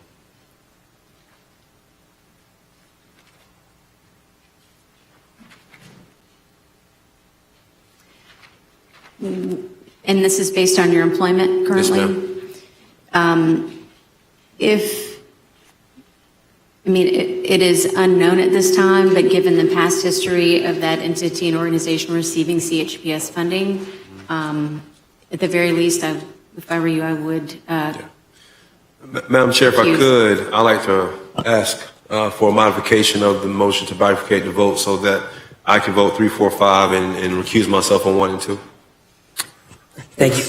To be clear, we would do 3, 4, 5? Yes. Okay. Then I'll amend my motion for move just options 3, 4, and 5 while returning the $125,000 maximum amount to Legal Services of North Florida. Okay, fine. Is there a Second. You agree with this? No. It was do you agree with the second, Commissioner Proctor? Yes, ma'am. Okay, thank you. Commissioner Madam Chair, Ryan. just to add to my comments, just want to know, Mr. Administrator, we are setting a maximum here so that when we come back in August with final budget, knowing the numbers, we can make moves if we need to, correct? That is correct. Thank you, sir. Thank you. Commissioner Minor. Thank you, Madam Chair. This is going to get a little complicated, but I also have a conflict that I need to declare here. Whole Child Leon and my wife, Jessica Lowe Minor, have entered into a contract for her to provide marketing, communications, and board engagement services to Whole Child Leon. It's my understanding that the funds mentioned in option number 5 for Whole Child Leon, provided by Leon County, will not be earmarked for my wife's contract services. Nevertheless, I'd like to move for the board to extract the line item of $38,000 for Whole Child Leon from option 5 and move into a separate option, option number 6. By doing this, I will be permitted to vote on options 1 through 5 while abstaining from option 6. So if Commissioner O'Keefe would accept that as a friendly amendment. I would. I just ask, I'm not going to make it until everyone gets all their conflicts out. First, let me see if there's any other conflicts. So I think it's proper, Madam Attorney, to address the conflicts and just get them on the table. Okay, so Commissioner Maddox, Commissioner Minor. So, Commissioner O'Keefe, you are. Are there any other conflicts that we need to address? Well, I need to finish my recusal if the Commissioner will accept it as a friendly amendment. I will. Okay, thank you. So as such, I'll need to recuse myself from voting on the motion pertaining to the Whole Child Leon item, which is option number 5. I'm sorry, no, option number 6 now because of the friendly amendment. So I'll recuse myself from voting on option number 6 based on a conflict pursuant to section 1112.3143 Florida statutes. Thank you, ma'am. Now, let me go ahead and if we're done with conflicts. let me say a quick comment here. I've got a question. I met with the folks from Legal Services in North Florida and had a discussion about this, and I think that the need is great. I think the funding, which would allow them to hire another attorney, as Leslie mentioned, would allow them to work on an additional 250 cases. I think we all know, I mean, this is very much a preventive type of effort that keeps people in homes, keeps families in homes, which not only helps them with their credit history, but it also alleviates the burden that we would otherwise have within our shelters. So by helping families stay in their current homes, you're relieving the relative burden that we would have onto our shelters. So that's an important point to bring up. But I did have a question for the county administrator, Madam Chair. Please. In the agenda materials and also during your comments, Mr. County Administrator, you mentioned that the legal services request would be eligible for SHIP funding. Can you answer can you remind us what the timing is on that? For example, let's say LSNF applies for CHSP, but for whatever reason they don't get the full 125 that they're asking for. At what point in the budget cycle stages will we be able to take a look at what they might have obtained from CHSP, take a look at what SHIP funding might be available for us to make sure that they get 125K? I'm going to ask Shinkton to address that. Thanks. Shinkton. Thank you, Mr. County Administrator. Commissioner, we bring that item to you every July as part of the SHIP allocation and recommendations for how we spend our SHIP dollars. Okay. So we would be able to, come July, we'd be able to, I think it's the same time we get the CHSP recommendations. Well, those would come out in September as part of September item. Okay. Okay. You mean the results of, the results of the CRT recommendations come out in September? Yeah, so the agencies would have received their award letters over the summer, and then the recommendations come before the board in September. Okay. But the board, sorry, Madam Chair, if you don't mind if I. No, please. But so we don't approve the recommendations from the CRT until September, right? Correct. Okay. Okay. All right. So we would have the ability during July to see what type of SHIP funding availability we would have to provide LSNF with partial or all of the 125K. Then in September, we would take a look at the CRT recommendations, which is getting additional funds because of 211 Big Bend being taken out of CHSP. So they will have the ability, we will have additional funds unencumbered in the CHSP process, some of which, I mean, it could go to LSNF, or the CRT could make recommendations for some other distribution of those funds. So it's difficult for us to figure out. I mean, we won't know until that date what we could do on this. One follow-up question. So with Commissioner O'Keefe, with your recommendation to basically put LSNF back into option number 5, what recommendations do you have on redistributing the maximum amounts here? Commissioner Minor, I'm not sure if that's proper to ask him that. Well, because it's basically, it's his. He's saying put the entire amount back. And I understand that the these line are item so that we can set the maximum discretionary funding before the end of March, right?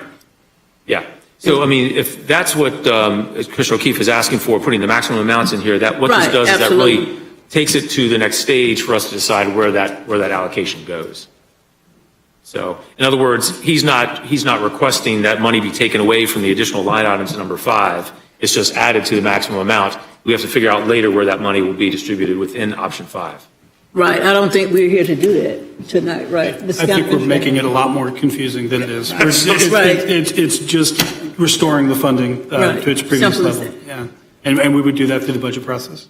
Okay. Thank you for that clarification, Mr. County Administrator. Commissioner Welch. Thank you very much. Oh, thank you, Commissioner Minor. Thank you, Madam Chair. I just have a series of questions for the County Administrator. I wasn't here in 2016, obviously. So in 2016, we made an agreement for a 5-year temporary funding of $125,000 to Legal Services North Florida. Is that correct? That's correct. And that was understood to be a one-time deal? That's correct. We had a 5-year agreement.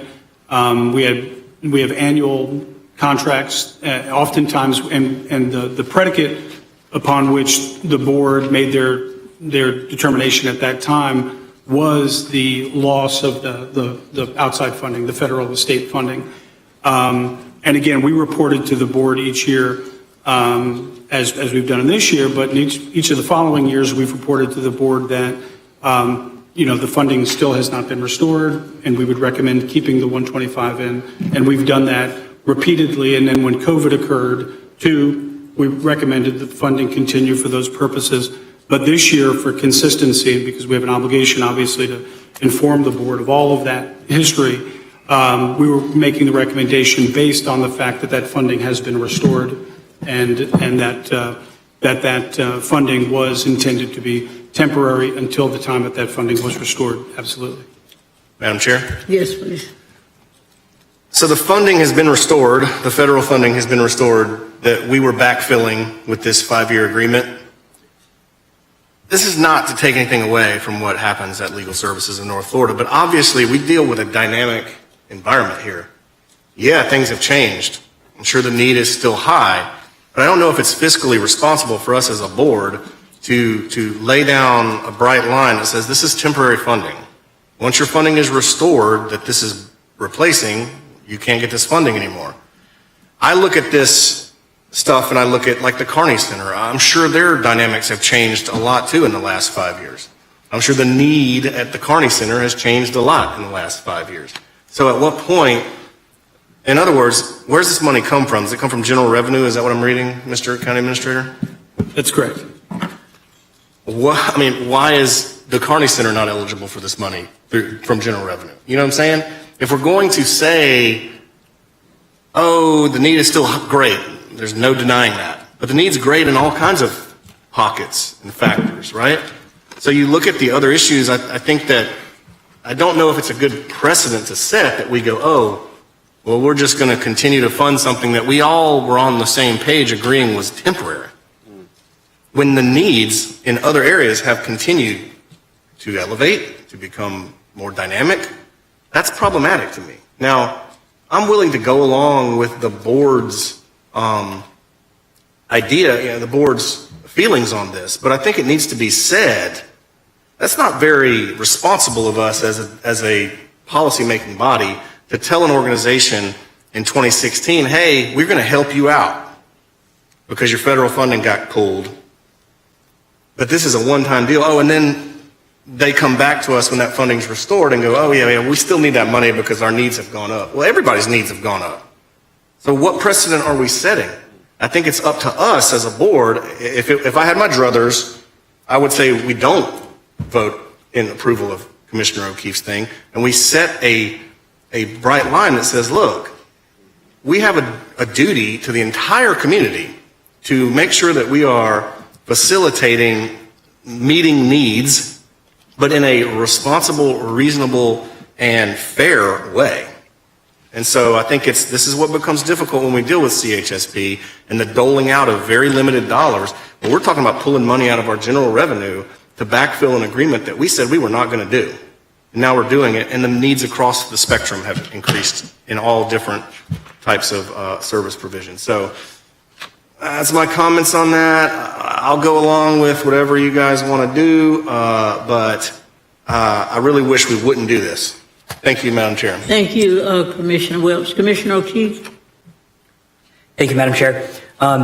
So one of the benefits, one of the cases, an example of the things they do are that they help people represent them in eviction cases. We know homelessness is a rising issue. We don't want to do anything to add to that because not only does it make that family and our community suffer more, but also it increases the cost that we need to provide in those other areas. And so to me, that's a smart investment. One of the other examples I'm very familiar with is representing people who are disabled and are going through the process or appealing the process of getting a disability determination, which for many homeless people in that situation, particularly who struggle with mental health or other physical disabilities, it's not all mental health, it is an extremely difficult process to get through with lots of administrative and paperwork hurdles in their case, especially if you have no address, and I'm only talking about homeless people, I'm not including people who have a place to live but won't continue to have a disability income, are up for their 5-year review and getting rejected. And so when they say part of what they do out of their efforts, of which this $125,000 goes to pay for an attorney to represent about 250 people, of their efforts, they bring in $1 million in client benefits to our community. That is the epitome of fiscal responsibility, to look at a smart investment and say not only does our community directly get that money, but they're not even putting on the economic analysis hat beyond that of the second and third rounds of that helping our community, where someone is kept from being on the street, where then we don't have to have a host deputy go, where then we don't have to have someone trying to get into the Kearney Center or families into other places that are on wait list. This is a stitch in time saves 9 for a reasonable amount of money. Thank you. Thank you, Commissioner Minor. Commissioner, I'm sorry. I saw Commissioner Maddox and then Commissioner Caban. You know, Commissioner Welch does bring up some good points. You do as well, Commissioner O'Keefe. I think one thing that we haven't talked about, I think we may be missing here, is policy. Mr. Administrator, as I'm looking through the line item organizations, are any of those organizations eligible for CHSP funding? Mr. Administrator? Shington, let me defer to you on that. I would say no for what they're being funded for, not for the programs they're being funded for yet. Right. Yeah. And under option 2, it talks about the $834,000 going from the American Rescue Plan, but that's going into the CHSP program to support specifically for homelessness, correct? For homelessness, yeah, to fund the board's priority to establish line items for the shelters in particular and to deal with the homeless services category. But that would be a part of the CHSP funding and process, correct? It would be, except that it would not, for the line items, that part of it wouldn't be competitive, but it would all be within CHSP, yes. Understood. As much as I want to do this, as I'm looking at it, we do have a policy that says that organizations that are part of CHSP may not be line items within our budget under outside agency contracts, correct, Mr. Administrator? That's correct. If you're eligible for CHSP funding, our ordinance says that you would not be eligible for funding outside the CHSP process. That's in certain categories, though, right, Mr. County Administrator? In certain areas? If for any nonprofit agency, any human services provider, if you're eligible for CHSP funding for a program, then you would not be eligible for any outside funding. That closes the back door for other funding requests. That's the intent of it. The intent is to have one process by which to dole out human services funding. The exception that was made in the past was that we were, and which Ms. Powell Boudreau was correct, was that we were operating under the auspices, and the board was providing justification for that previous funding by saying it was separate from CHSP because it was fulfilling our Article 5 obligation. Right. That was the distinction there. So even in that case, we were fulfilling an obligation, it still wasn't CHSP related. Anyway, this funding, this $125,000 is eligible for CHSP, and this organization is eligible for CHSP funding, correct, Mr. Administrator? Correct. All right. Madam Chair, as much as I'd like to support this, talk about precedent being set, we have a policy that says that if the organization can apply, it should apply. Now, if it was a situation whereas before where they could not apply or we were fulfilling some obligation that we had that we were falling short on, I could probably get there. But specifically looking at the way this thing is written, I wouldn't even venture to say that when that time will come, we will have to waive policy specific to CHSP and outside funding to get this through. And I'm just, as much as I like to, I'm not quite ready to do that yet. So what I'd like to do is, before you do that, Commissioner Minor, can I hear from Commissioner Caban? of course, Commissioner Maddox. I feel like you're going to make a substitute motion. Let me hear from Commissioner Caban, and I'd like to speak on the issue as well. Madam Chair, if it's okay, I'll Please. actually defer to Commissioner Maddox. Okay, we'll go on and finish, and then we'll hear you. Go ahead, Commissioner. Well, I hear from everyone else, but I'm just not ready to step around policy in a way. So when the time is right, Madam Chair, you're ready to entertain it, I will likely make a substitute motion. Thank you. Okay, thank you. All right, Commissioner Caban. Thank you, Madam Chair.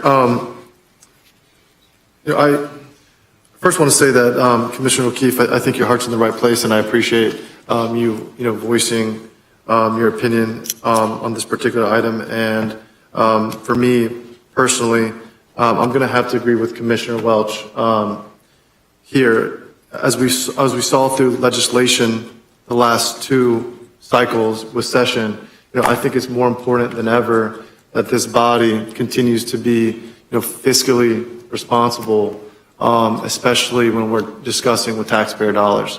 I think every opportunity that we have, we should look at how do we protect taxpayer dollars. I think it's important that we are nimble and we are able to conserve our general revenues amounts as much as we can. So Commissioner Maddox, if you were going to make a substitute motion to not fund the legal services in North Florida, I will accept that motion if that's where you're going at. Additionally, I want while we're talking about option 2, the $834,000 from the American Rescue Plan, I think that we should look at rolling that forward until our first budget workshop. But that's a large chunk of money that we're discussing and we're earmarking already, but we haven't seen the first presentation of the budget from staff. And, I would personally like to see where there's certain areas that may be underfunded that we know that money is sitting on the side where we could put a piece here or put a piece here. And me personally, I think there's other parts of our community that we don't talk about enough, such as, infrastructure in Woodville, infrastructure in Fort Braden, and those are parts of our community that we constantly, pass up. We've had, since I've been elected the last 2 years, dozens of conversations about homelessness. We continue to fund homelessness, and we're going to continue to fund homelessness. But I think it's important that when we have an opportunity like this, that's a one-time funding cycle with $834,000, that we're sharing the money evenly across big needs in our community.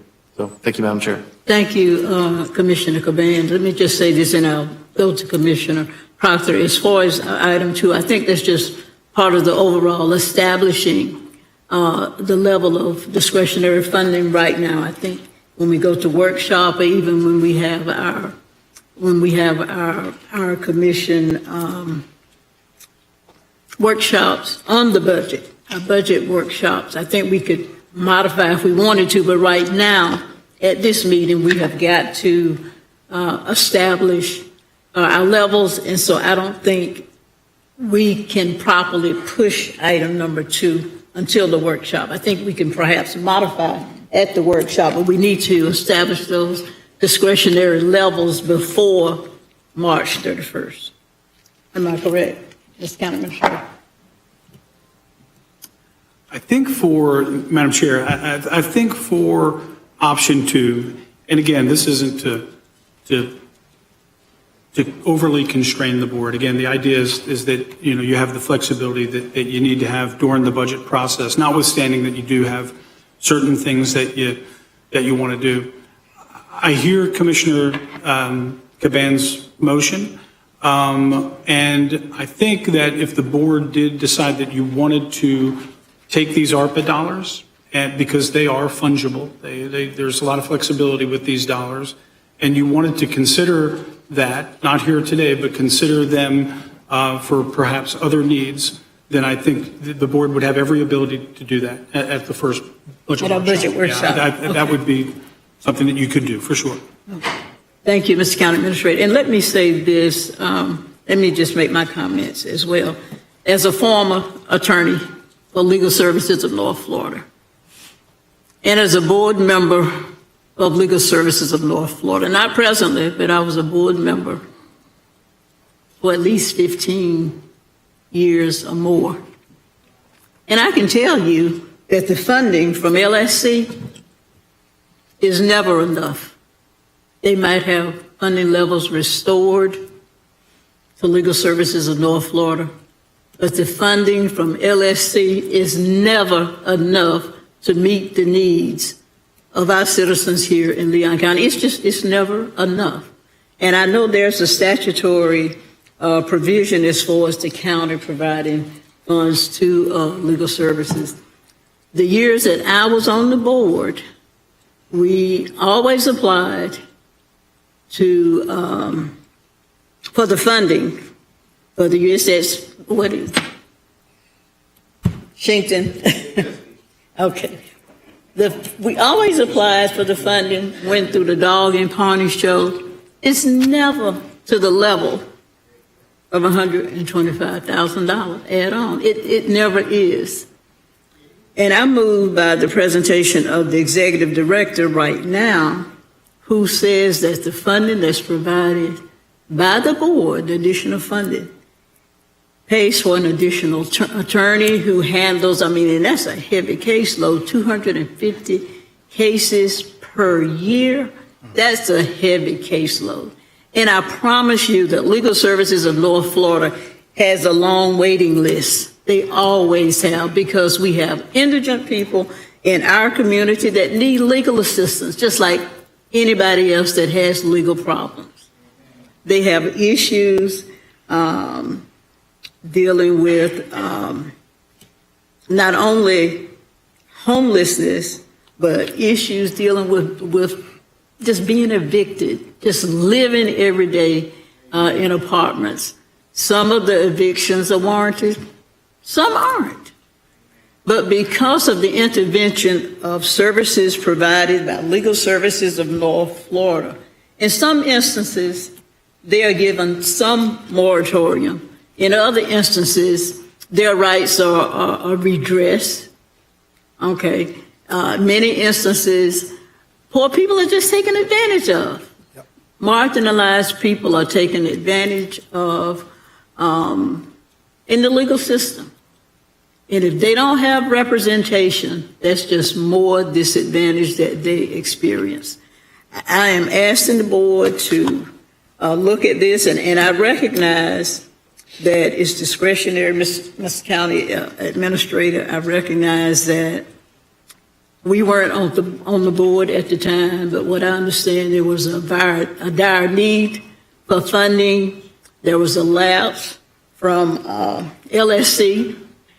Some of the funding has been restored, but to take away one full-time attorney, you're turning away perhaps 200 to 500 cases, but that translates into families. We're talking about thousands of individuals, mom, dad, children, many instances, single parents with children. It's a devastating impact that it could have that I don't even want to fathom. And I recognize that we have policies, but we also have people. We also have humans. We have people that are suffering, and Legal Services does a great job filling the gap in our community for our marginalized population. And if we take that away, it's going to cost us in some other areas. It's going to be a trickle down effect. We've done it in the past. I think because we recognize the human nature of needs in our community. Some we can't satisfy all of the needs, but those that we can and those that we have done that we have satisfied in the past, is my position that we need to continue to be compassionate about this segment of our population. Commissioner Proctor, you had your... Thank you, Madam Chair. I hate talking behind you and your heart is wide open like that. It makes my heart palpitate, and I feel you immensely. Sometimes when we use the word taxpayers' money, I don't know if that's a code word. Poor people are also taxpayers. And I don't think there's such a thing as 100% white money or 100% middle class money or 100% upper middle class money, and that we have to be extra cautious about those elite categories who are part of our community. What really bothers me about this, and I do support our chair's call, in today's newspaper front page story, us taxpayers are giving Amazon, a $1 trillion company, $2.5 million tax break. What the hell is that? So why is we giving Amazon, but we agreed to do that, to give this elite, illustrious, otherworldly, other planetary located, wait, how many zeros in trillion? That's what they were. So they can get 2.5 trillion, toot, blow the horn, and these people want 125,000. But we didn't have a problem giving $1 trillion, that's with a T. 2.5 million, unless the newspaper is lying today. And we're going to do that for the next umpty-dump numbers of years. Crazy. Are we on the same community? We're so stringent for those who are most vulnerable. And we're so lavish for those who are not. The only way you balance the scales and can sleep tonight, to read that we're giving $2.5 million to a $1 trillion company who've met all of the metrics which they promised, incentives. They've done that according to the paper. But I know Jack McClan. I actually was mentored by Steve Kubik. I was mentored by Judge Nikki Clark, who comes out of North Florida Legal Services. Javen, what's his last name? What? Ferguson, Javen Ferguson. I would betray my understanding and awareness from high school of the times I've spent in the Quincy office, Tallahassee offices, of all of those people exposing me to law. But most importantly tonight, and I mean, either way it get voted, I'm gonna vote my own conscience. But I would betray every instructor that ever wasted their time teaching me as a student at Howard University Law School if I voted against North Florida Legal Services. Because it's just so much the ethos of Howard University's law school that we would be trained to be social engineers more so than lawyers. Social engineering. What we're talking about is not lawyering. We're talking about the sociological effort to engineer and construct wholeness, balance, wellness, maintaining the equilibrium of individuals as persons individual and as the corporate collective as families, or whatever unit of associates which the Census Department recognizes as a family. So I have to be able to look at my fellow classmates from the class of 1984 of Howard University Law School and look them in the eye and say that I've maintained the faith. I've kept the faith, and I have fought a good fight to undergird and support those who otherwise may not be advantaged with that which these few dollars could support. These are they who have no voice. These are they who Luke at 4:18 talked about. Those who were in prison, those who are the downtrodden, those who were ill, those who are hungry, and all of that.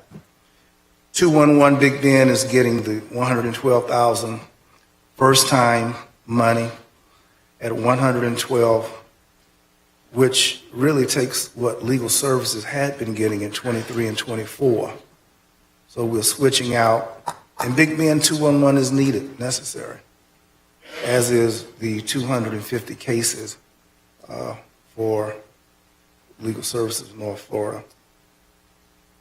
Some of these things we do is not always with a calculator. Much of it is done with the heart. And commissioners, I'm hopeful that we can reconcile and look at these poor people and say to them that we've given $2.5 million in tax relief to Amazon, but can't find $125,000 for the least of these. I want to look God in the eye too. I want to make sure that I'm just not in Howard University, my classmate. They really don't count. But they do count.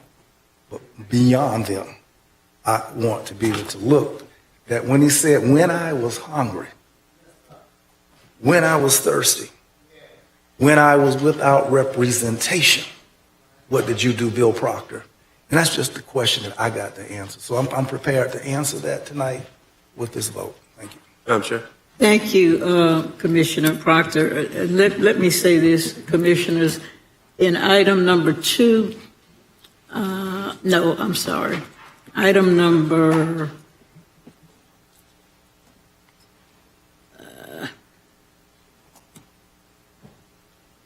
3. Last year, we, as a board, voted to donate $5,000 for the back to school, or shoes for school children. Last year, Pastor Griffin and his congregation gave 5,000 pair of new shoes to school children right before school started. And we, as the board, agreed to donate $5,000 for those shoes. This year, I understand they're projecting to serve 7,000 of our children with brand new shoes so that they can go to school with the brand new pair of shoes, first day of school. So I would like to add that $5,000 under special, I think it would fall under special event funding. Mr. County Administrator. Madam Chair, I'm not really sure is it an event? It is an annual event. Okay. And I think the board could, not knowing anything more about the I think the board could offer that as something that you wanted to include as a special event.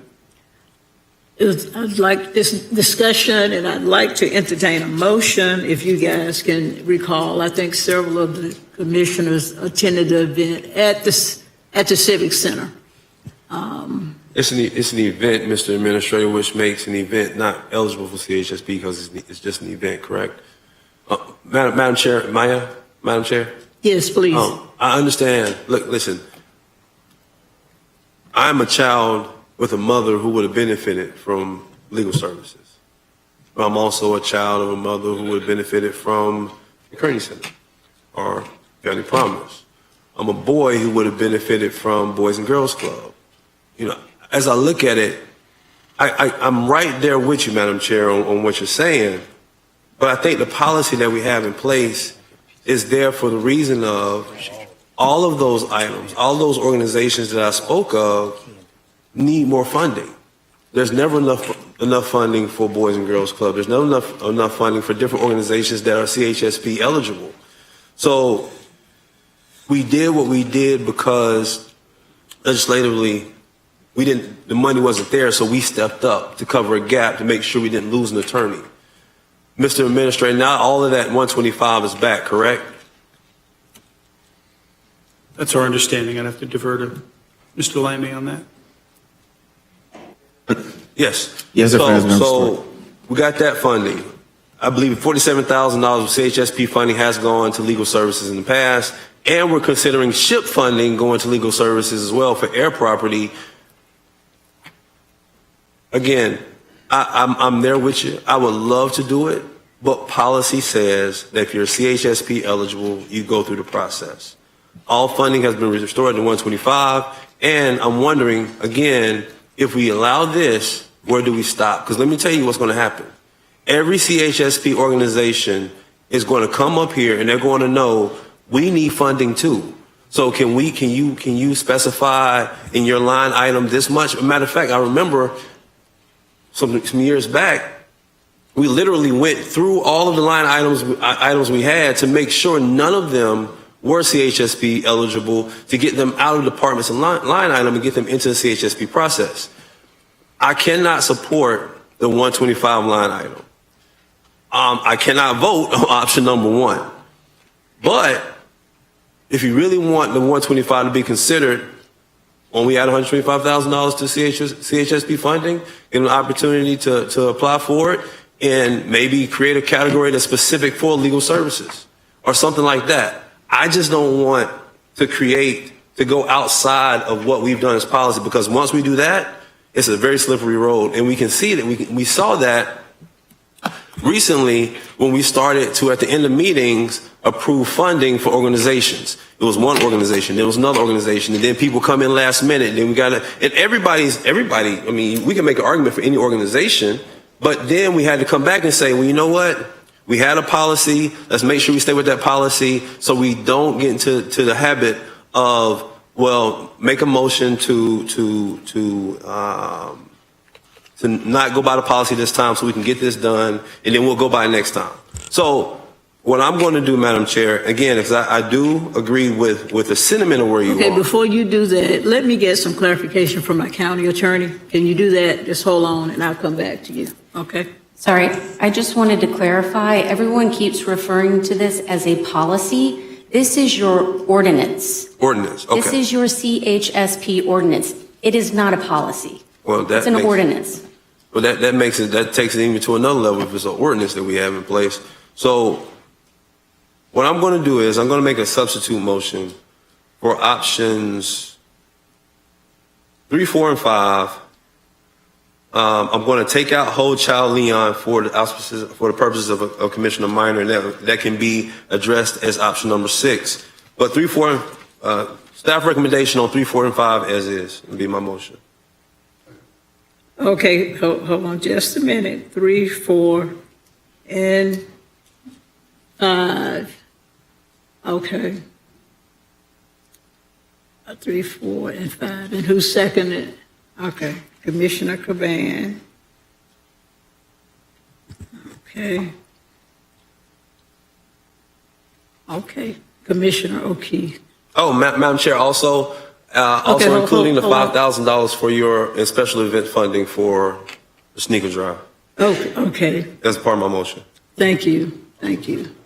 So that would be in 3, I believe, right, County Administrator. Okay, thank you, Commissioner O'Keefe. Thank you, Madam Chair. Thank you, Madam Attorney, and Commissioner Maddox. This may help clarify. So then I'm going to ask these questions to you, Madam Chair. You direct them where you want to go, as always. So I'm going to skip over, for the sake of time, trying to get an understanding of this was Ben ordinance, and I don't know that I'll skip over my questions about how the ordinance applied now and it didn't apply last year somehow, and jump to then what might be a solution with the thing Commissioner Maddox brought up. So is my understanding correct that our Article 5 obligation of $132,000 is a minimum obligation, and we can choose in our budget that's separate from this to fund more than our minimum? Yeah, please, Mr. County Administrator. That is correct. Then what would be the budget motion that I might make if I wanted to say, keep this as is, and say, I would ask that we budget that minimum plus 125? Thank you, Madam Chair. And Commissioner O'Keefe, I was going to try to get into, right before you made your motion, the one that's on the table, just to provide a clarification, again, and I wasn't speaking to the pros or the cons of the motion, but just that if you were going to offer a motion that said to restore the 125, that it reflect that the board is making a statement that those are not CHSP dollars, but they go to fulfill our Article 5 obligations. That is what the board has done in the past. That's the way the board reconciled and didn't create a run on the CHSP fund, is to say that we do have certain obligations under Article 5. We are recognizing that this is part of our Article 5 obligation, that there are, other, as we've discussed, there are other funds through CHSP that legal services can compete for and that sort of thing. But this goes toward our Article 5 obligation. I know it's convoluted, but it's important for consistency to make that statement. Thank you. Then I would just say that I actually... I rescind my motion if you'll restate the motion with the language that the county administrator has given us. Okay, let me ask this too, Madam County Attorney. Would it be clearer on the record, since we have got some contingencies on each one, would it be best if everybody would just withdraw their motions and then we take each one by one? Would that be best? Yes, because to the extent Commissioner Maddox rescinds his, it puts the previous one back on the table, et cetera, et cetera. So yes, if we could wipe the slate clean, that would be optimal. Thank you. So, Commissioners, I would like for the substitute motions to be withdrawn. And then if that leaves original motions, I would like for those to be withdrawn. And I think it's cleaner for us to look at each option separately for clarification, for purposes of the minute, and then based on our county administrator's explanation. Okay, so Madam County Attorney, then do I have each commissioner to just withdraw their motions that's pending, and then we'll start? Yes, Madam Chair. Okay. Do we need to do it one by one? I know Commissioner Maddox has a motion pending. Are you willing to withdraw? Will you withdraw your motion? Yes. Thank you. Commissioner O'Keefe has a motion pending. I'll withdraw my motion. Okay. Just from my understanding, though, so... I believe that's all. Hold on just a minute. I believe those are the only motion, motion to substitute that we have on the table right now, okay? All right, now, Commissioner Maddox.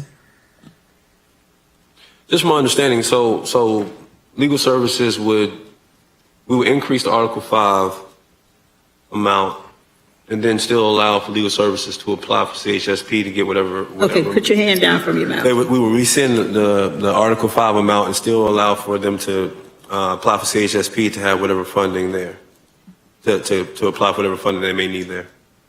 Is that correct? Is that what you're saying? No, I don't think, is that what you're saying? The board, if the board wishes to restore the 125, keep the 125 and keep a consistent level of funding, we would just ask that the record reflect that the board is making the determination that those funds are for Article 5 related costs and expenses, and that way we're keeping it bifurcated from the CHSP process. Okay. All right. Okay, so as it relates then to those specific funds, I would like to entertain a motion specifically. Thank you, Commissioner Proctor. Is there a second? Commissioner O'Keefe, did you second? There's a second. Could Commissioner Proctor state his motion so I know where we're at? He basically restated, adopted the explanation from the county administrator. The motion on the floor is the Article 5. We accept the $125,000 increase to the Article 5 as part of our Article 5 obligation. Part of our budget obligation, and so that's basically Is that it. right? Second, absolutely. That would be under option. Oh, I'm sorry. It would be under option. I think I can get us where we are if... Okay, so I don't have a motion. We kind of floundering. So if you can articulate it then, Commissioner O'Keefe. Okay. or Commissioner Welch? Well, knowing that we now have this motion on 5, we're going to stick with 5. Let me see if I can get this through. I'm going to ask Commissioner Proctor to amend his motion just on option 5 to separate out Whole Child Leon and to state that we are adding $125,000 to Legal Services North Florida. That is not a reflection of CHP dollars. That is only related to our obligation under Article 5. A statutory obligation, right? A statutory obligation. Yes. Madam Chair, I accept. Thank you. I think we've discussed enough. All those in favor, let it be known by saying aye. Real quick. Aye. Madam Chair. Thank you. Any Just make sure- opposition? Madam Chair. With Commissioner Minor Just on point. abstaining. Yes, thank you. With Commissioner. Well, no. Option 5, I'm not abstaining. That's what I wanted to ask you about. I just want to make clear that option 5, as moved by Commissioner O'Keefe, does not include Whole Child Leon.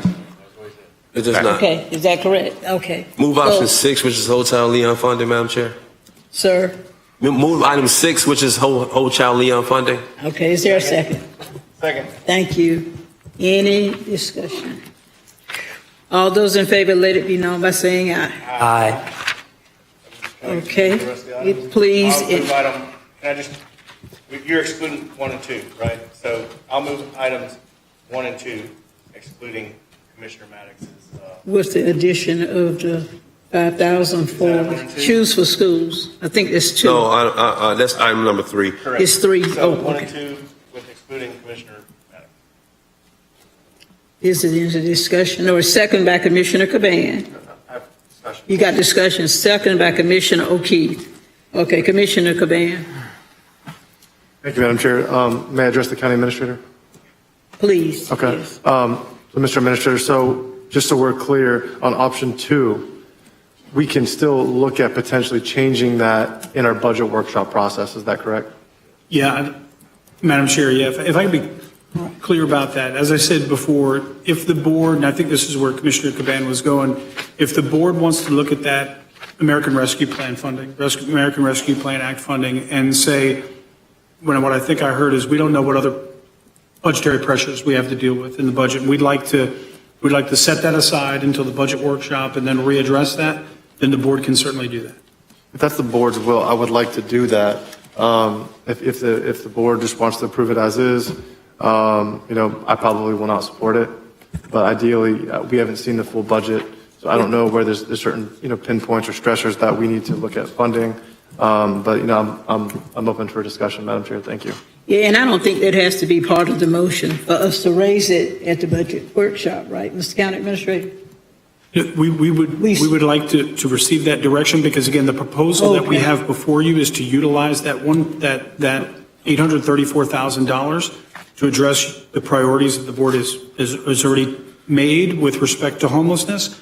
But as Commissioner Caban has raised, that's not the only thing that you can do. And I think what he's saying is we wanted to move that item 2, option 2, to the budget workshops so we can have a broader discussion about the ARPA funding. And that won't affect our ability or our requirement to set discretionary levels by March 31st. You would be doing that under option 1. You would be setting that. Again, if you wanted to realize this additional dollars, you're right, Commissioner. Again, you have to make a choice here. And the choice here would be to say, if you want those funds and a portion of those funds to come into the CHSP process, which is the recommendation that we have here, it's partly the recommendation we have here, then you would need to do that tonight.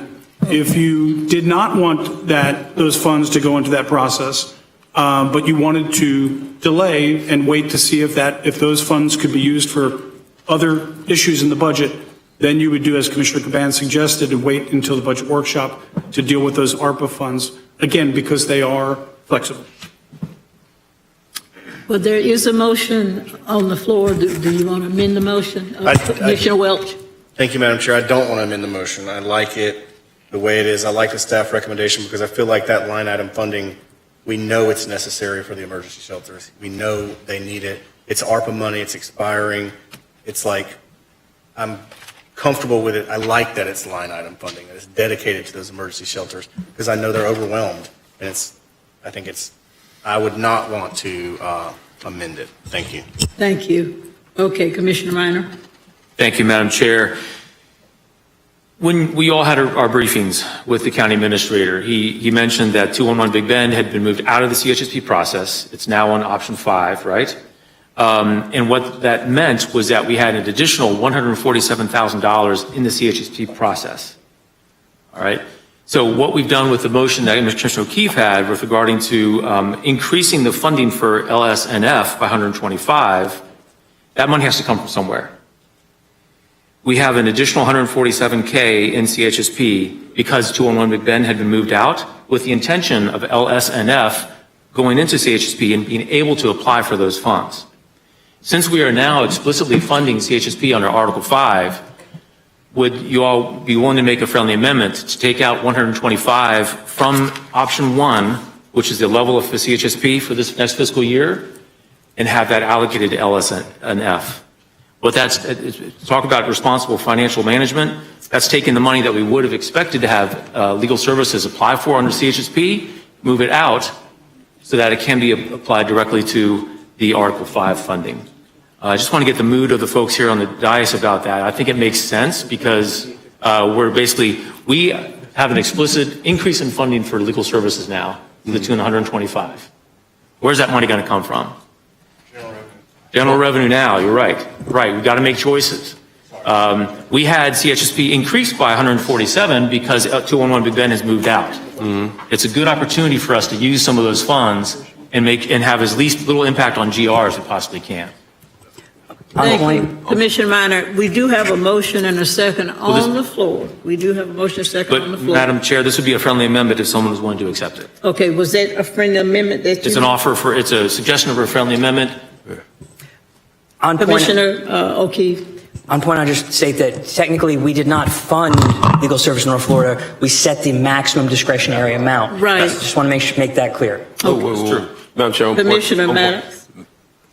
We did. Because we didn't fund any organization within CHSP. What we decided is that we have a line item specific for legal services, so we did fund it. But to the other point, I think a lot of this, I remember one year, back, I'm aging myself, we were trying to figure out what we want to do with CHSP. We're looking at the funding, and Commissioner Daly at the time says, we're just setting the maximum. We can set the maximum at whatever we want to. And when the numbers come back, we want to go down, we can go down.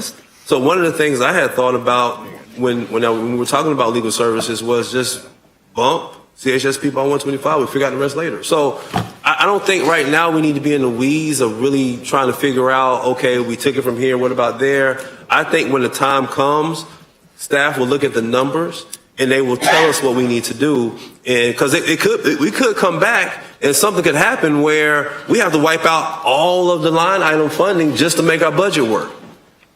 We're just setting a maximum amount right now. Right. So I wouldn't get bogged down in what's where. Yeah, and I don't want us to make it unduly complicated. We know that there's a need in those specific categories. We already know that, as Commissioner O'Keefe indicated. Okay, Commissioner Cobain. May I address the county administrator again, Madam Chair? I'm sorry. May I address the county? Please, absolutely. And I don't know if this question is too premature where we are in the budget process, but are we expecting any tax increases, any millage rate increases, anything per statute in this budget cycle? It all, Madam Chair, it all depends on the decisions that the board makes. However, the county administrator will be preparing for you a balanced budget within the current millage rate, but that is subject to change depending on whatever decisions that the commission makes. Thank you. The reason why I asked is because we don't know as of right now, and we're earmarking funding of roughly $2.2 million. I don't like that these options are kind of convoluted together because I want to support CHSP funding, but I just can't get my head around setting aside nearly another $1 million for homelessness right now, when we've had a homelessness workshop. We talk about this all the time. And, I'm personally not seeing any results being done and any improvement related to this, in my district. On Pensacola Street, it's a constant complaint. Businesses are struggling. I just recently, Bagel, a staple in District 2 that's been around there for 33 years, reached out to our office because their general liability insurance tripled in the last 2 years, and that they're probably going to have to relocate. The reason for this is because their insurance carrier deemed that location was a high crime location. And so here we are looking to spend another $1 million on this issue, and I haven't seen any relief. Folks in District 2 haven't seen any relief. Folks on Pensacola Street have not seen any relief. And so, me personally, if we're talking about $1 million that we're spending, I would like to see that money go towards areas where we know it's going to benefit families, we know it's going to improve infrastructure, we know it's going to create a safe path for kids to go to school, we know that it's going to pave a road where it's currently a dirt road where school buses can't go down. And there's areas like that, and there's portions of my district where those issues occur. So, Commissioner Welch, I know that you voiced that you like the funding and it is a need. I do think it's a need. I think that there are also many other needs in our community, and I think that we are funding and spending millions and millions of dollars of taxpayers' money already on this issue, and I would like to see us diversify on how we're spending this money. So, Thank you. Madam Chair. Thank you, Commissioner Caban. We have a motion on the floor by Commissioner Welch, and I believe it was seconded by Commissioner O'Keefe. Am I correct? Okay. Does he need to restate the motion? Just staff recommendations for 1 and 2. For one, Including Commissioner Maddox. okay, staff, Yeah. okay, without any further discussion, all those in favor, let it be known by saying aye. Aye. Any opposition? One opposition, Commissioner Caban. Thank you. And one recusal, Commissioner Maddox. Thank you so much. And of Madam course, Chair. I vote aye as well. Yes, Commissioner. Just on point, earlier when we voted on option 5, as for the record, want to state I did recuse myself from that point. I did not vote on that point while the others did, and we just want to make sure that we stated that for the record. Thank you, ma'am. That you abstained for the record, absolutely. You abstain on 5 or 6? Abstain on option 6. On 6. Correct. Okay. I voted on option 5, abstained on Okay, option option 6. Thank you. 6 was pulled out, and it hasn't come to a vote, I don't believe.